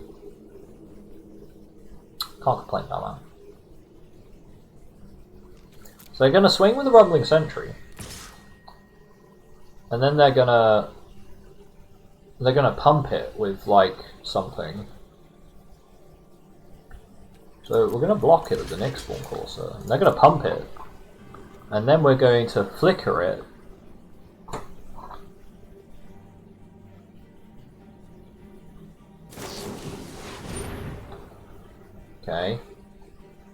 We're gonna flicker the sentry. Oh, that's right, you're getting flickered. So he's gonna sack the Alseed to give it protection from white. And then we were gonna whirlwind deny it, but he does get to scry again, but he does lose the aura. So there you go.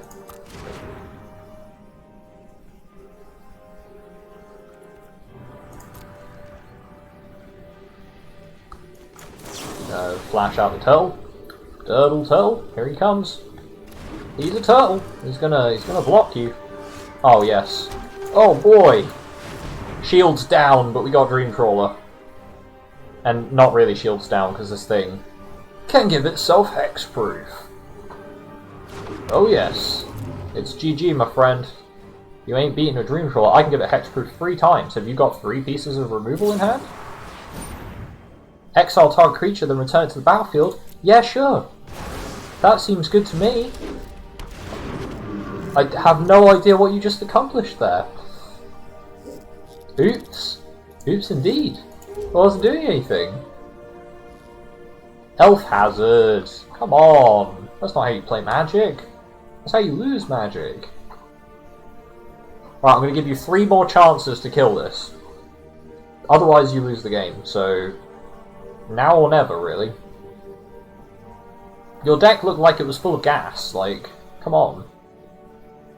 And it genuinely did, like, you like double commanding presence. Yeah, like, this is gas, man, this is gas. Well, it's a 5/8. Solid. Can he give it trample? He can't, but if he could. If he had, like, a Shadow Spear, that would be the nuts, man. Wow, look at all this stuff he's got on it. Wow. It's gonna swing.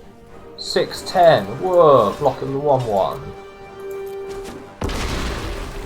Damn. Damn, okay, it's game over. It's game over. I'm sorry, buddy, but Constellation. Yeah, pump this bad boy up. Draw a card. It's just so good. Oh, gain 6 life. Oh. So solid. So very, very good. Dream Shaper Shaman. So he can actually protect you with the Alseed, so I don't want to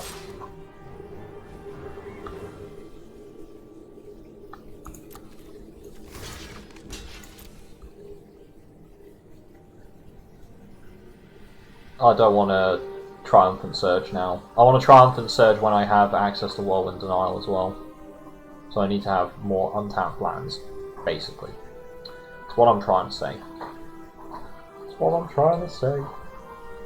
Though I don't think he's got any life gain in his deck, so aside from the Alseed there.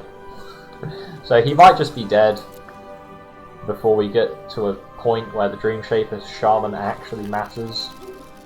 Although this is an enchantment, so I can revoke it.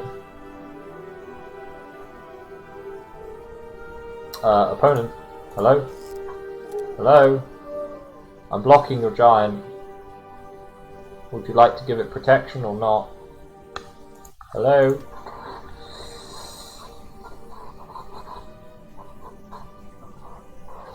Opponent? Your opponent's left.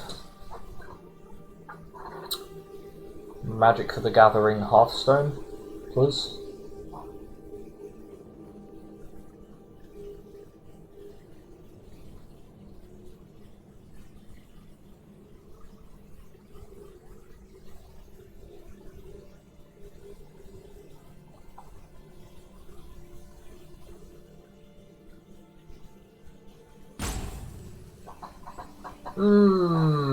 I'm falling asleep here. Good Sir Elf Hazard, please tell me you're not doing any silly things like disconnecting and making me wait for you to run out of timer. That would just be sad. Or if we're having another connection issue like I had with my sealed. And by connection issue I mean on Magic's side, not on my side, but let's find out. Oh no, the timeout got used, which means yes. Unfortunately, Mr. Elf Hazard has just gone AFK, for whatever reason.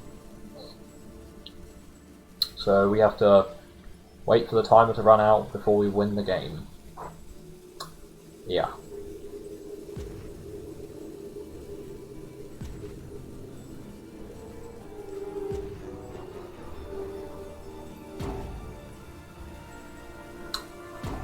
Do. Yep, just burning through those timeouts, man.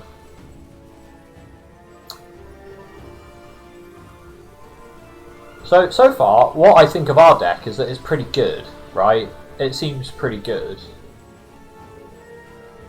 It's got, it's not much of a beatdown deck, but it does have some good board presence to... Oh, opponents can see some cool. Cool, they just yeet out of there. Nice. That's exactly what I want to hear. Right, well I've got another half hour, so I could probably get another game in before call it quits for the day.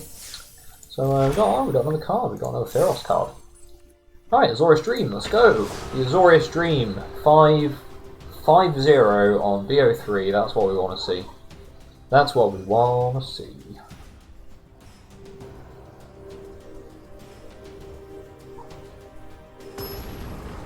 Okay, we get another opponent.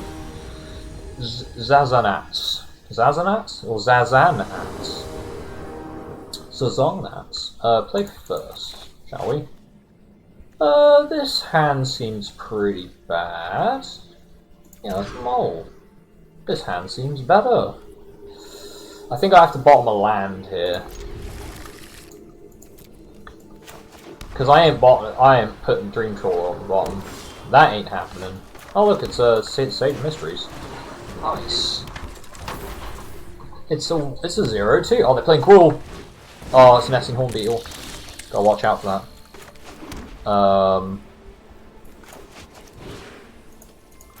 Now we're just gonna wait. Let's see if they swing with the Horn Beetle, and if they do, are they about to get blown out of the water? Oh, it's a Dreamstalker Manacle, that's pretty good.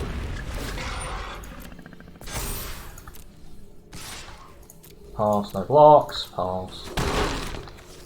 And Sun. We might be able to get Thundering Chariot out here, so... They mill, land, Warbriars. That's a pretty good mill. Can't complain about that. I have the first strike. What do you have, sir? I need an answer for the Horn Beetle. Bloody hell. Well, I do have plenty of answers in the deck. Unfortunately, it's already resolved, and most of my answers are counter spells, so... I think I need to take that other counter spell out of my deck. That's what I need to do. The 4-mana counter spell. I think I need to get rid of that. I mean, it's not relevant in this particular situation, but... Are they going to swing with the Mana Core? Do they? Please tell me they don't know how vehicles work. They don't know how vehicles work, so that's good.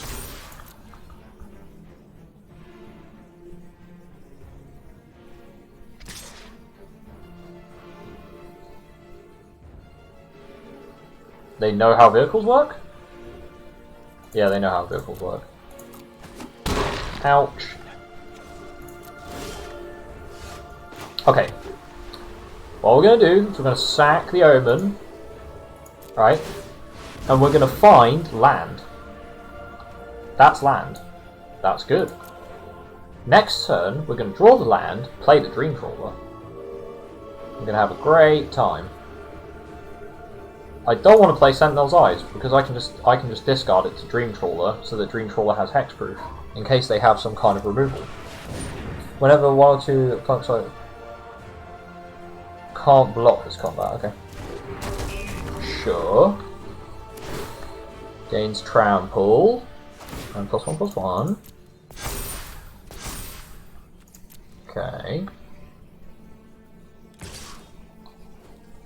Cool. We're gonna block this with the Sage because I don't want to take 5. Okay, they've got more land. Okay. Here comes the Dream Trawler. We can give it hexproof once. Okay, guys? One lot of hexproof, so no double removal, please. And we can't use it as a blocker. If we use it as a blocker, it's gonna die. Okay. So what we want to do, gonna block the 6/6, and that's it.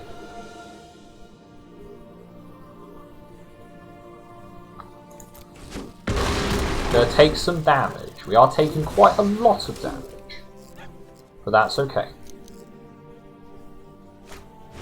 Moss Viper. And Warbride's Blessing. No. Okay, perfect. So now we get to just, with impunity, attack our opponent. And gain a bunch of life. It's gonna be great. It's gonna be great.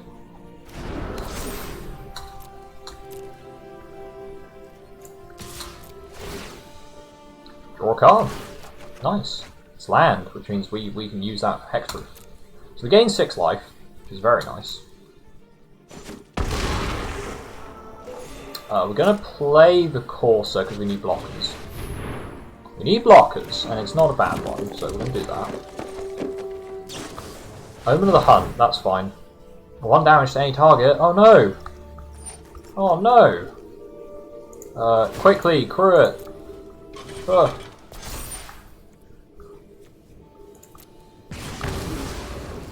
Ouch. It didn't make a difference that I crewed there, but hey. So we might just be able to race them with the Dream Trawler, because Dream Trawler is very hard to race. Though their board is pretty beefy, and they probably do have a combat trick here. So if they've got the +3/+3, if they've got creature gets +3/+3, then we can only block things that are going to get less than 6 power overall. So if they give the Dreamstalker Manticore, okay, so what I'm going to do is I'm going to crew the Chariot and then just block the Manticore. I think that's the plan. So we're going to use the Dream Trawler to crew the Chariot, and we're gonna block the Manticore. Do we block the Moss Viper? I don't think we care. Do we take 8? I think we can take 8, because we're gonna gain 6, so the Manticore dies for free. Pretty good. Opponent holds up there. They're going to buff the Flummox Cyclops, probably. Gets +1/+1 turn. Okay, that's not a very good card. Okay, so this could be quite scary.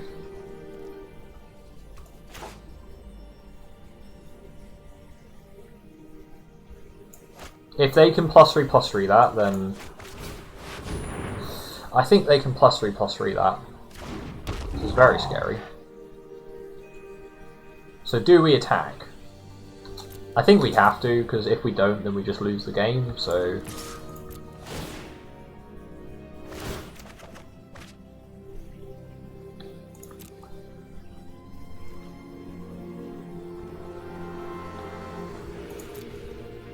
They don't block. Oh, so it was holding priority for the Omen of the Hunt. Okie dokie. Fine by me. So we have a good array of blockers now, so we should be okay. We can just put the Nyxborn Courser in front of the Horn Beetle. And if they can give it trample somehow, then we feel a lot worse, but... we are winning the game just off the Dream Trawler, so that's nice.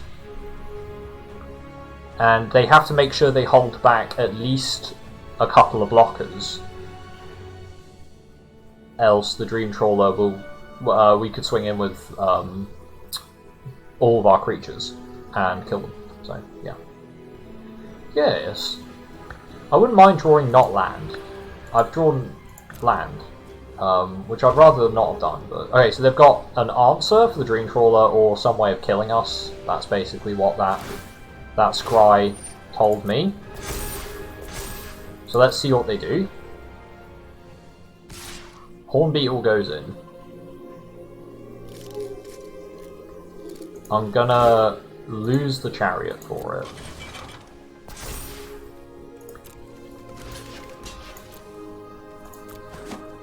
Maybe they don't have an answer, because it's passing priority awfully quickly. Warden of the Chains. That's a trample boy.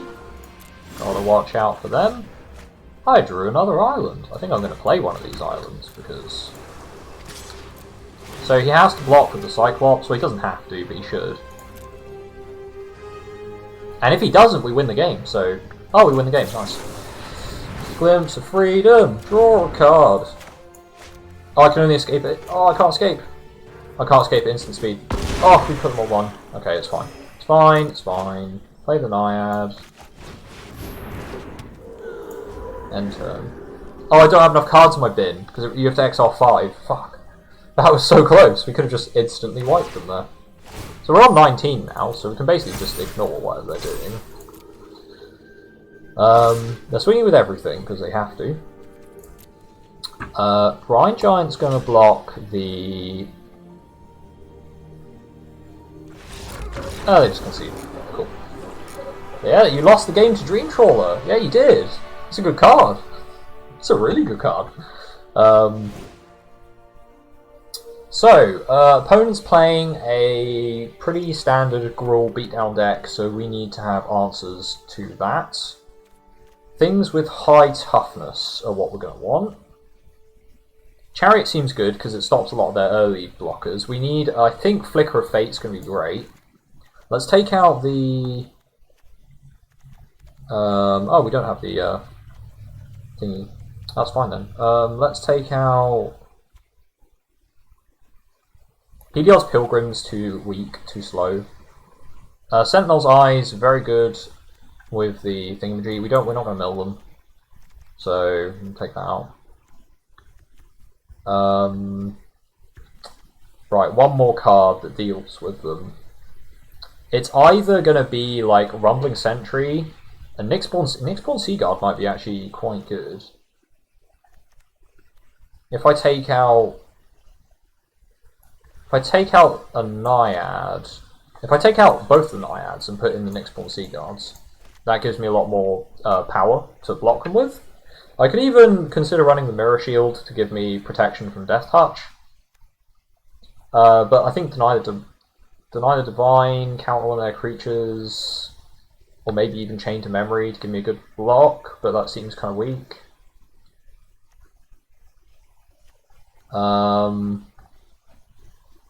I like the idea of Mirror Shield, I just don't think in practice it's going to be too slow. So I think maybe Deny the Divine seems reasonable. We'll run with that. With additional counter spells. Tailored to countering creatures and enchantments, which is what this set is all about. It's all about creatures and enchantments. This hand is really bad. This hand is better. I think I dump the Seaguard, but then I have no creatures. So instead, I'm going to dump the Sentinel's Eyes. Yeah, seems good. Okay. We're mono blue for a bit. Oh, it's a Riptide Tail. Nice. That's pretty good. They don't have any green. That's good.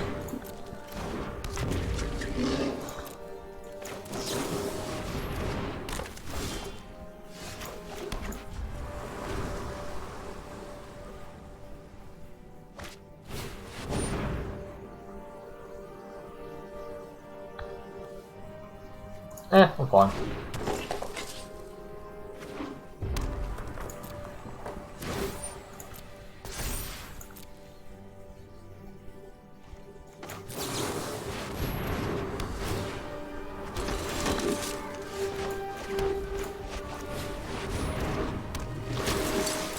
Yeah, you're not attacking me, sir.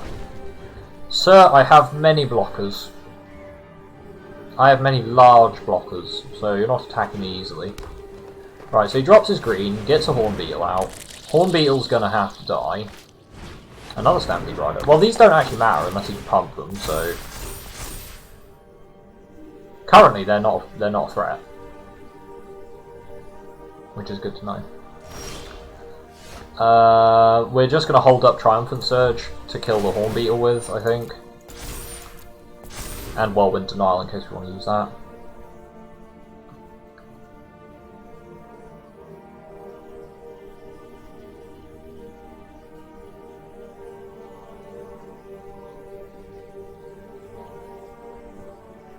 Looks like he's got a enchantment or something.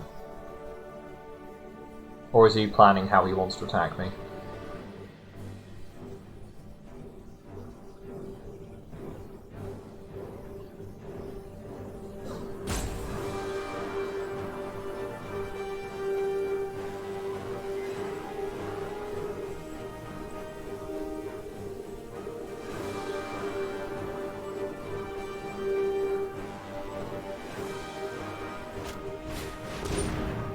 Hydra's growth. Sure.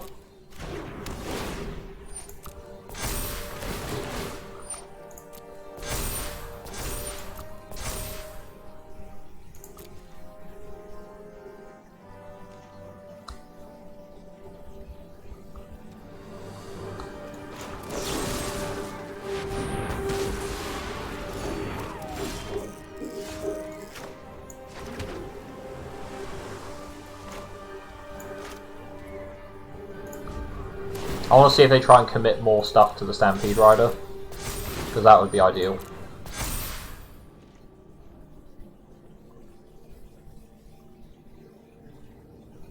So we're going to try and bait them into committing more onto the Stampede Rider, if it's all possible. It looks like they might. That'd be great for us, because we flicker it and we can hold up Whirlwind Denial. So, we've got options. So test and training. Interesting.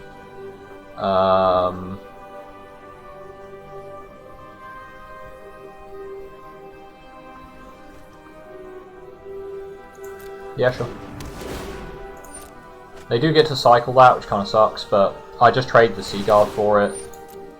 And then we get to see if they play any more. Swing with everything. Okay. So what we want to do is we want to block here, we want to block here. And that's good. Okay, and then we're gonna flip this Stampede Rod.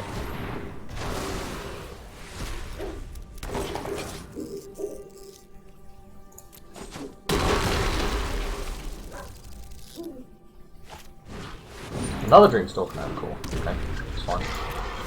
I want to save my Whirlwind Denial for something that really matters. Or this turn, where I don't have anything else to do, so...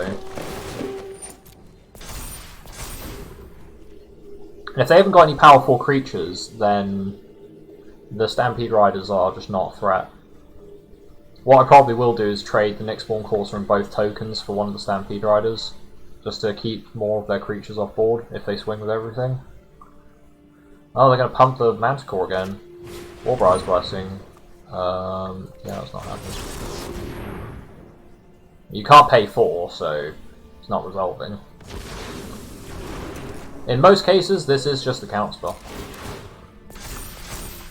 His opponent attacking. He is attacking. Interesting. Okay. Riptide Turtle. Looks like they have a combat trick, but we're gonna run into it and just see what they do. I can't think of any red combat tricks actually off the top of my head. So. Oh, there's Infuriate, I guess. That'd be pretty bad if they had Infuriate.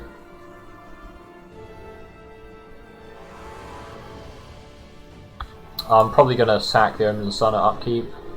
See if I can scry. I just need a scry for a Dreamcrawler now, and I'll win the game, so... They leave me with the 2/4. Oh, I guess they have... Oh, okay, they've Fatal End. Right. So they kill that, but I still have Riptide Turtle, so...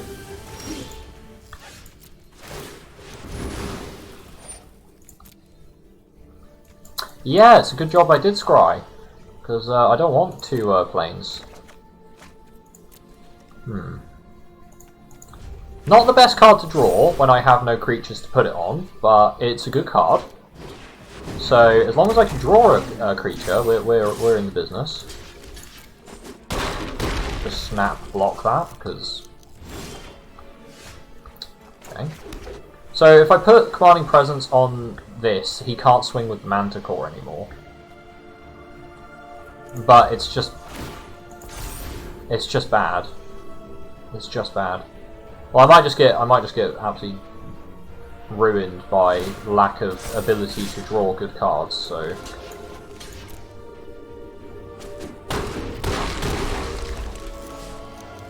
Opponent draws gas. Opponent draws a forest. Okay, so they don't just draw gas.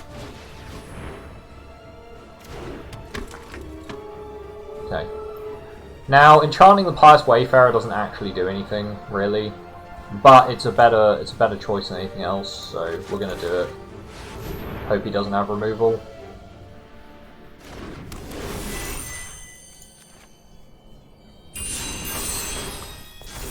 Well, at the very least, he can trade with the Manticore.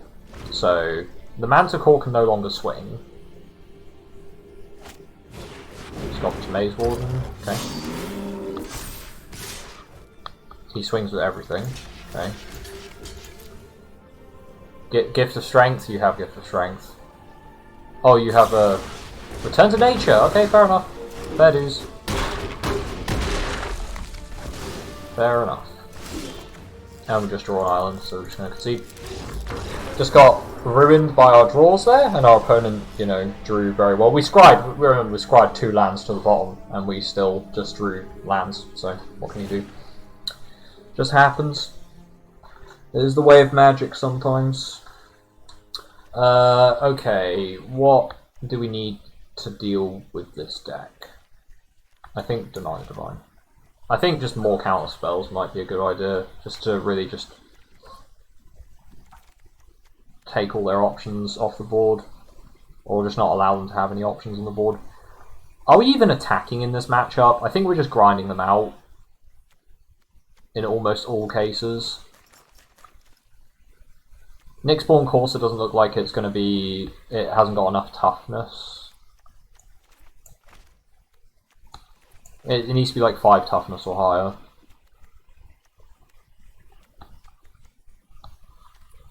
I think Daybreak Chimera, and we bring that in, and we bring the Sentry in.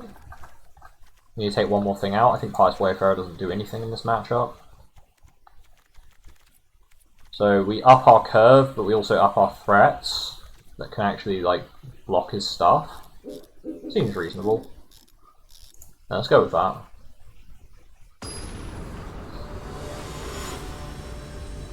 Also, he's teched his enchantment removal in, so getting rid of the Commanding Presence is probably... Do I keep 6 lands? I keep 6 lands. I keep 6 lands. We can play any card in our deck now, so anything that we draw is playable. That's the way I look at it. Other people will say you're crazy, keeping 6 lands, your hand doesn't do anything. But that's the point. My hand doesn't do anything until it matters. So now I just draw gas. I just draw nothing but pure, unadulterated gas. Board of the Chained. As long as they don't get another creature on board, that doesn't matter. So we'll get our Omen of the Sun in, and then we just never let them resolve a creature.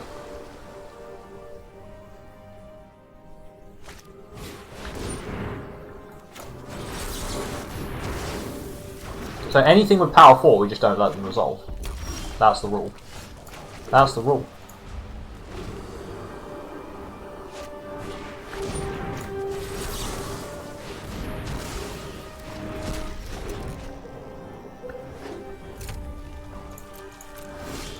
Alright, we're going to scry because we want to get not land and we want good stuff.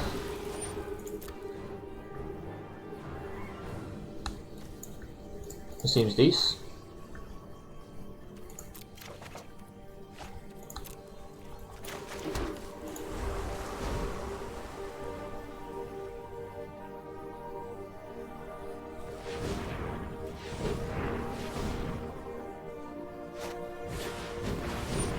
Yeah, you can have that. Doesn't do anything.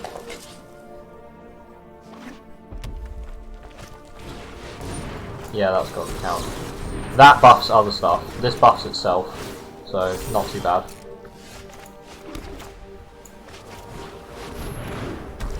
Okay, so we're both basically out of cards. So we'll see what they do.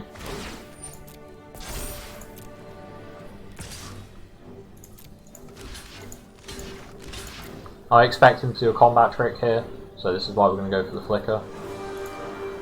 No combat trick? They're just going to take the trade. Okay, well, Guess that works too. Okay, Nexus Wardens don't do anything. Land is not good. We'll play it, but it's not good. So now we've drawn most of our land. Oh, he can hit me for 1 every turn, so we're basically in stalemate now. It's top deck mode. Top deck mode. Sentinel's Eyes. I mean, that does mean that we block his creatures up a lot better, so I'll take it. Horn Beetle. That's bad. That's not good.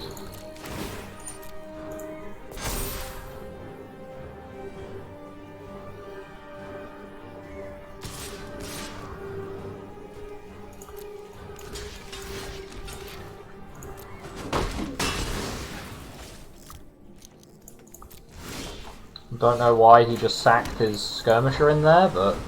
Hey, so the game is now trolling me. Stop. No more land, please. Please stop. My opponent is on 6 lands, just like last game, and just draws gas. I want to draw something that's not land, please. That would be fantastic.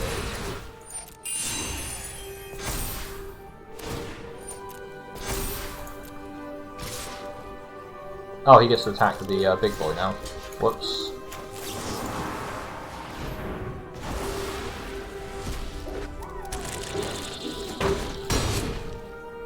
Not anymore, he doesn't.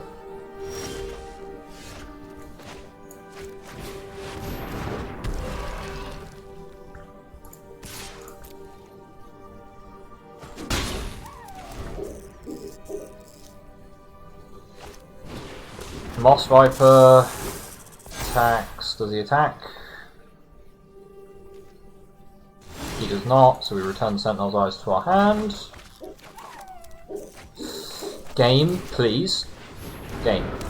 Game, I'm asking you once. Could you please give me playable cards? Give me some playable cards, please. All I ask of you. Does he attack? He attacks. This smells like a combat trick, but I kinda have to play into it because it's my only option to get rid of the Horn Beetle. Oh, it's not a combat trick. I don't know why he sacked his Horn Beetle. That was like his gateway into just a free win. Scry 1. Commanding Presence! Oh, we're doing it! Goodbye, count spells that I can't use. I got 4/7 that I can't swing with until I give it first strike, and then I can laugh at him. Ha ha ha. I get 6/9 first striker. Oh no, it can attack. It's now big. Scary. Big and scary. 4/4s.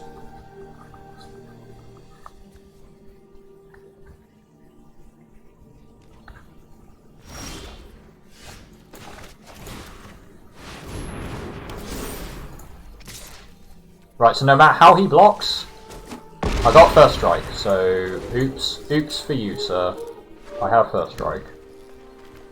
Yeah, it's got first strike, it's got vigilance, it's going to laugh at you as it beats your face off.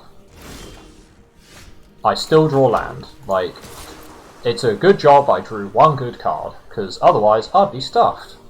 I have drawn 4 more lands than my opponent, in just as many cards as them. So, just to put that out there, you know, I've been very efficiently holding the board down against Gruul. So our deck is obviously pretty decent. Okay, we've still drawn 4 more lands than our opponent, so there you have it. They're gonna have to start blocking at some point, right? They can't just let me smash them into bits with Sentry. Oh, apparently they can. So, game 2! Hey, set 2 done! Nice job. Oh, that was... I don't like situations like that. When you're just stuck top decking, like, I have good cards in this deck, but I can't draw them. It just kills me, man. It kills me inside.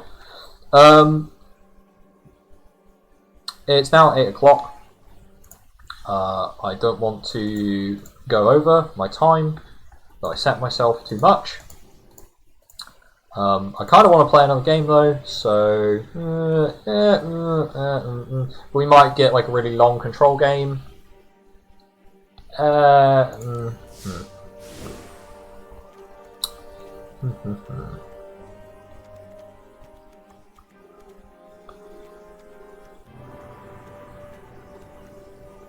going to take Sage Mysteries out. I'm going to take Pious Wayfarer out. They're not what this deck is about. This deck is about filthy control shenanigans. I think Flicker's good enough to just main deck. I genuinely think Flicker is good enough to main deck. And I think if I'm running both the Nyxborn courses, I can happily run the Daybreak Chimera. It's just having a big flyer. Yeah, that's what I'm going to change to the deck. I'm going to change that now. And I am going to play a game now.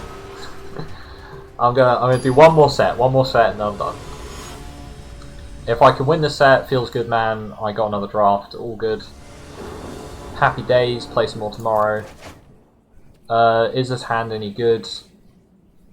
Yeah, it is, because we've got Glimpse of Freedom, so... As long as we draw white, if not, we can just counterspell. If we don't draw any land, then we just kind of cry, but... So far, I've been pretty good at drawing land, so yeah, I think we'll be alright. This definitely seems main deckable though. The set is so heavy on auras, like, and there's like some very easy creatures that it's just worth flickering. Also on your own account, you know. There's definitely some creatures worth some stuff flickering in on your side of the board. Glimpse of Freedom. There's land. That's what we needed. So we're gonna Nyxborn Corsair into Daybreak Chimera, which is pretty good. So a 4 mana or turn 4 3/3 flyer is like it's decent. Donk.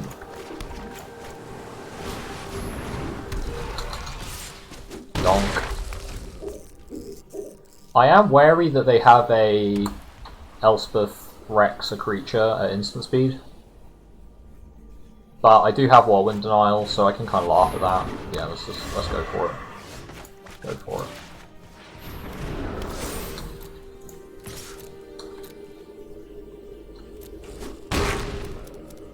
We'll just hold up our Whirlwind Denials. So they're just not allowed to play any more cards. For the most part. Mono white. A bit strange. Probably wouldn't play mono white myself. Seems like a pretty bad colour. Worst colour in standard right now. Pretty sure. I mean, prove me wrong, but...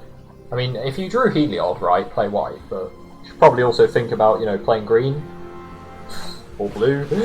Favourite of Iroas. Yeah, that's not happening. No, thank you, sir.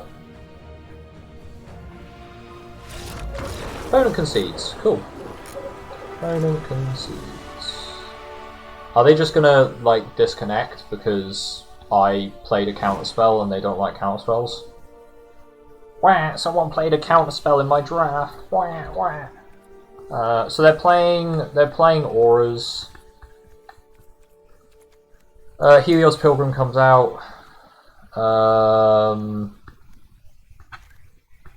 Turtle dies to double strike, so I think I want to take Turtle. No, I'll keep Turtle in there.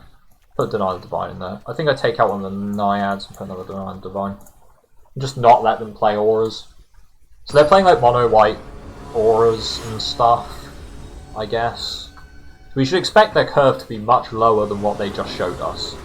We should expect that. Whether that is what actually happens or not, I don't know.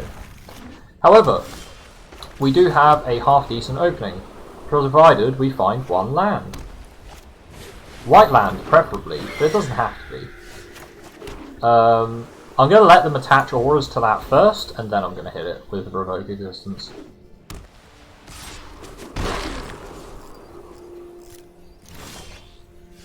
Or they'll just let me get counterspell mana, and then they're just not allowed to play cards again.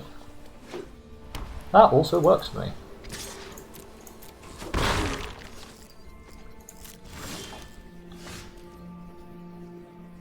Alright, now I have to play something, so I suppose I just revoke this thing's existence. Because I don't want to discard any of these cards. I could discard Sentinel's Eyes, I suppose, but I don't have anything to escape them with. Another Transcendent Envoy, wow! Another 1/2 flyer! Give me land? That ain't land, Kev.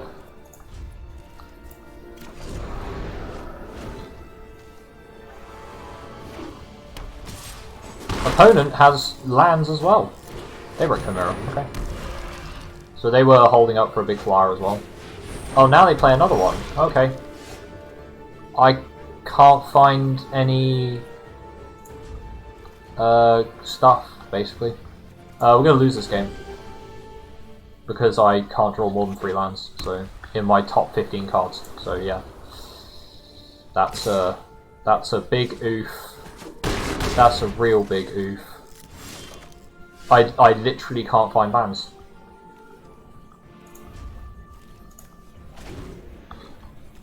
Sometimes you're not meant to win Magic. Even against an opponent that literally does nothing for like 5 turns. I can't invoke the Divine on these anyway, so...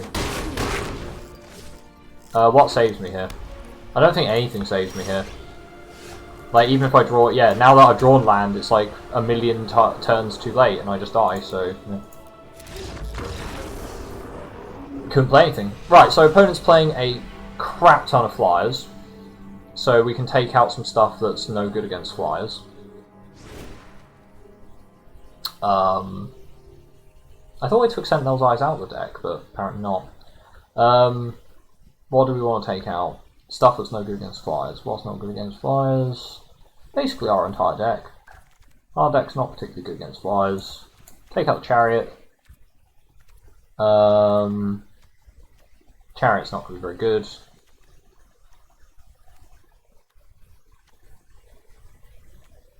Do we just want more counter spells? No, we need to still pressure them, but that means we need creatures that have power. Riptide Turtle is probably completely useless. Heliod's Pilgrim might be relevant for finding something, and I guess Glory Bearers is like a creature. Or maybe I just play my Naiad. And then Memory Drain.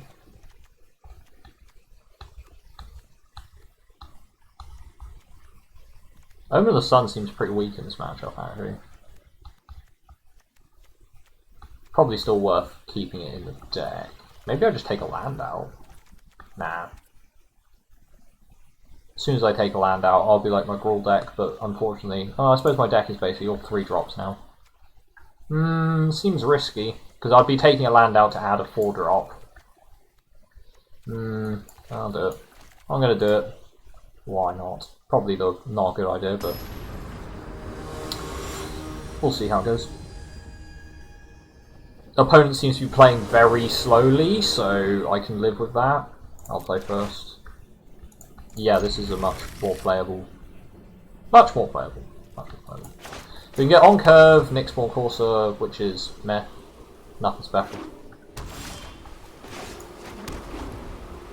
And then we can just hold up counter spells for the rest of the game. Transcendent Envoy? They don't even have Transcendent Envoy. So we drew 2 lands in a row. Can we draw something that's not a land? Because I can now play Dreamcrawler, and that would be great. If you just let me play Dreamcrawler, please. That would be ideal. Are they playing mono white control? I think they're playing White Devotion, right? They're basically playing White Devotion.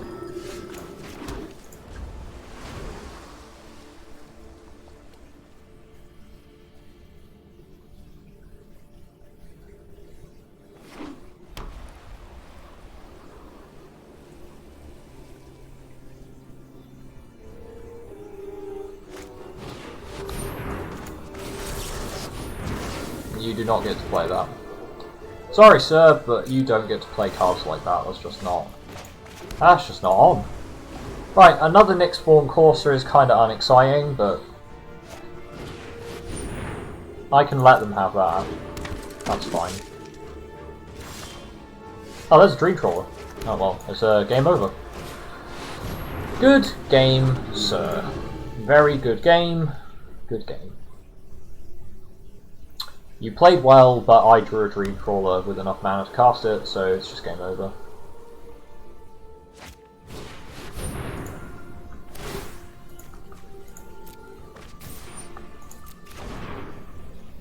I'm sorry, but that's just how this card works. You try and remove it, and it just says no. It just says no. Yep, it's GG.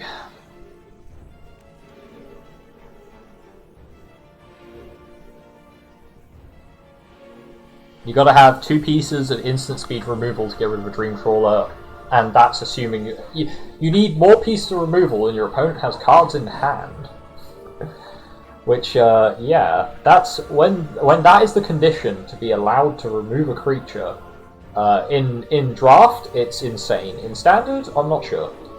It's 6 mana, so it's probably way too slow, but you never know. Maybe Azorius Control can make Dreamcrawler work. If there's any card that Azorius Control wants as its win con, Dreamcrawler is it. So, yeah.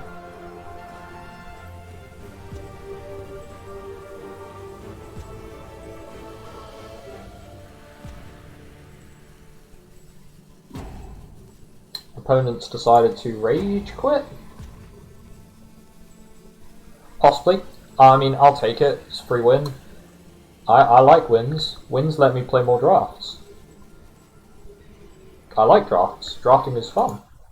It's not so fun if you're drafting against a Dreamcrawler, but, you know, what can you do? Somebody's got to draft it, right?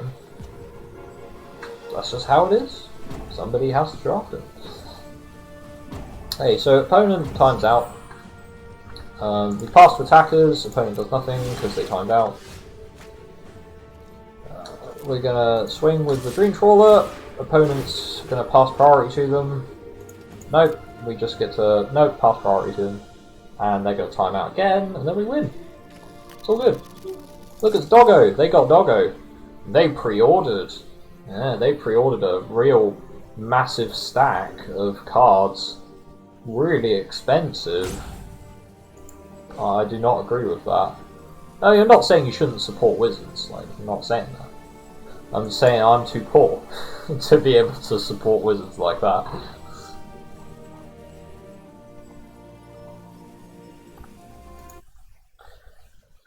Well, I hope you guys have had fun with today's drafts, but I will be calling it there, so if you, I mean, this game is over because our opponent seems to have rage quit. I mean, probably rage quit.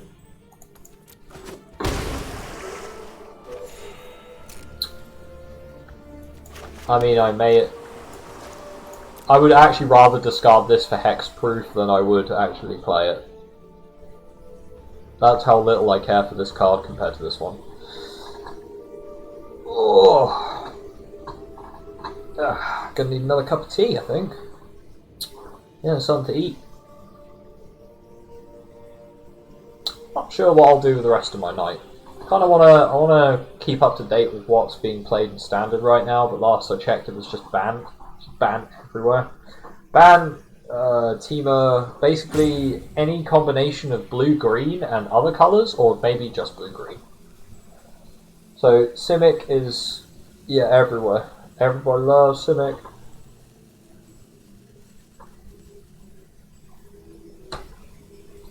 Turns out Dryad of the Elysian Grove and Nissa is a really good combo and lets you generate loads of mana, and Krasis is a really good creature, so yeah, it's kind of what people are playing right now.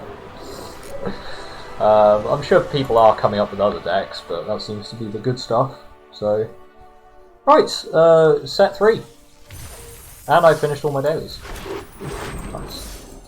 Cool, so I get another draft. Hey, we're playing Theros infinitely. Well, we are so far anyway. Right guys, thanks for coming along for the drafts. I'll finish this one tomorrow, and I'll be playing some more. I'll be playing a bit earlier. I do have, there's a delivery coming in the middle of the day, so it'll probably be like 1 PM. Like, so for your time zones, that's like 6 hours ago. Yeah. So about 6 hours, like, before now, that's when I'll start, roughly. So about 2 PM GMT, I'll start playing. And, yeah, gonna have a good one. Gonna have a good time playing some Theros. Infinite Theros. Because that's how we draft. We draft forever. Okay, thanks for coming along, and I'll see you all next time. Until then, have a good one, and good luck if you're doing your own drafts. And if you decide not to draft because you don't have the stuff for it, then please tune in for some more, because you might get some. You might get an impression of what's really good in the draft, and that'll help you inform yourself for one you might want to play later. Anyway, see you guys around.